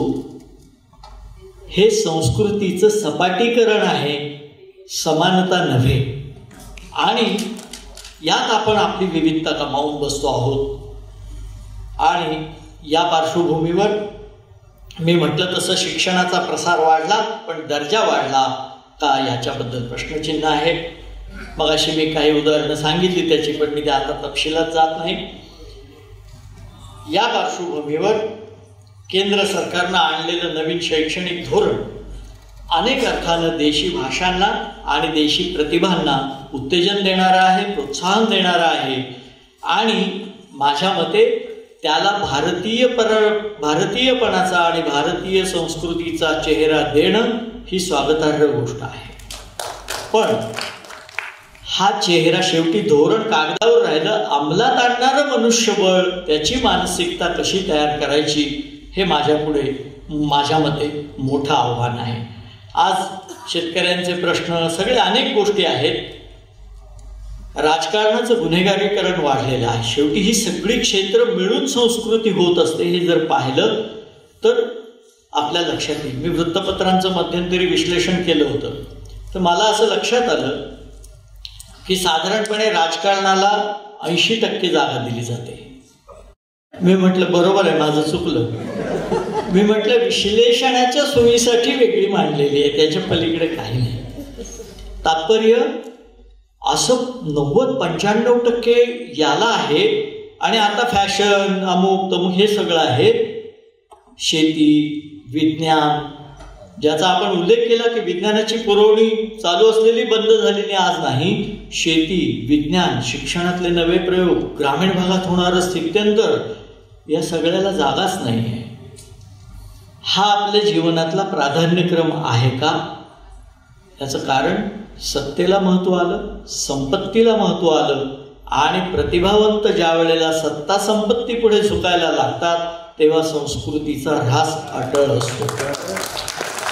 जाता जाता मी एक उदाहरण मला आठवलं म्हणून सांगतो. इंग्लंडची राणी चार्ल्स डिकन्सच्या साहित्याची मोठी चाहती होती. तिनं डिकन्सला भेटायला बोलवलं, सांगितलं. तर डिकन्सनं, आपल्याला माहित आहे, डिकन्सनं उलट निरोप पाठवला. तुम्ही विचार करा, राणीला उलट निरोप साहित्यिक पाठवू शकतो. हे इंग्लंडमधलं आहे. तर डिकन्सनं कळवलं की एक राणी जर एका प्रजाजनाला बोलवत असेल तर मी येईन, पण एक वाचक जर एका साहित्यिकाला भेटायचा असेल तर तुम्ही माझ्याकडे आले पाहिजे. याला म्हणतात प्रतिभावंतीय अभिमान. मग दूरदर्शन आलं, मग खाजगी वाहिनी आल्या, खाजगी वाहिन्यांच्या पाठोपाठ अनेक गोष्टी आल्या. विज्ञान तंत्रज्ञान जीवनाची शैली बदलली, तसंच माध्यमांचं स्वरूपही बदललं. आणि गेल्या 15 वर्षामध्ये समाज माध्यम हीच जणू काही मुख्य प्रवाह आहे अशी परिस्थिती आहे. या समाज माध्यमांमध्ये जो जे वांछील तो ते लिहो अशी परिस्थिती निर्माण झालेली आहे. दुर्दैवानं सभ्यतेचा आणि सुसंस्कृततेचा पराभव तिथे ठाई ठाई दिसतो आहे. अपवाद असतील, परंतु तिथली भाषा, स्त्री पुरुष समानता इतरत्र आली नसेल, पण इथं मात्र आहे सर्व बाबतीत. समाज माध्यम अनेक अर्थाने समाजाचं वाईट वापरामुळे नुकसान करतात. माध्यम वाईट नाही, माध्यमचा सोय चांगली आहे, वापरणाऱ्यांच्या मानसिकतेमुळे तिथे नुकसान होत आहे असं माझं मत आहे. तेव्हा अशा प्रकारानं तिथल्या भाषेमध्ये असभ्यपणा आणि शिवराळपणा यांचं प्रमाण वाढत आहे. मित्रो, या सगळ्या पार्श्वभूमीवर मी संस्कृतीचे आयाम वेगवेगळ्या क्षेत्रामधून शेवटी येत असतात. या सगळ्या पार्श्वभूमीवर आज आपण वावरतो आहोत. काळ आधुनिक, समस्या आधुनिक, पण परिस्थिती पारंपरिक आणि अधिक गुंतवणूक अशा स्थितीत आपण आज आहोत. अशा वेळेला प्रतिभावंत मोठं काम करू शकतात. ते मोठं काम करण्याची मोठी ताकद, मोठा आवाका, वैश्विक आवाका असलेला साहित्यिक आपल्याकडे निर्माण होणं गरजेचं आहे. तो व्हावा आणि सर्व जनहिताय अशा संस्कृतीचं स्वप्न साकार व्हावं अशी प्रार्थना करतो. आणि आपण मला इथे बोलावलं आणि आपण सर्वांनी शांतपणानं ऐकून घेतलं, शामरावांनी चिठ्ठी पाठवली नाही, याबद्दल मी आपला अत्यंत आभारी आहे. धन्यवाद.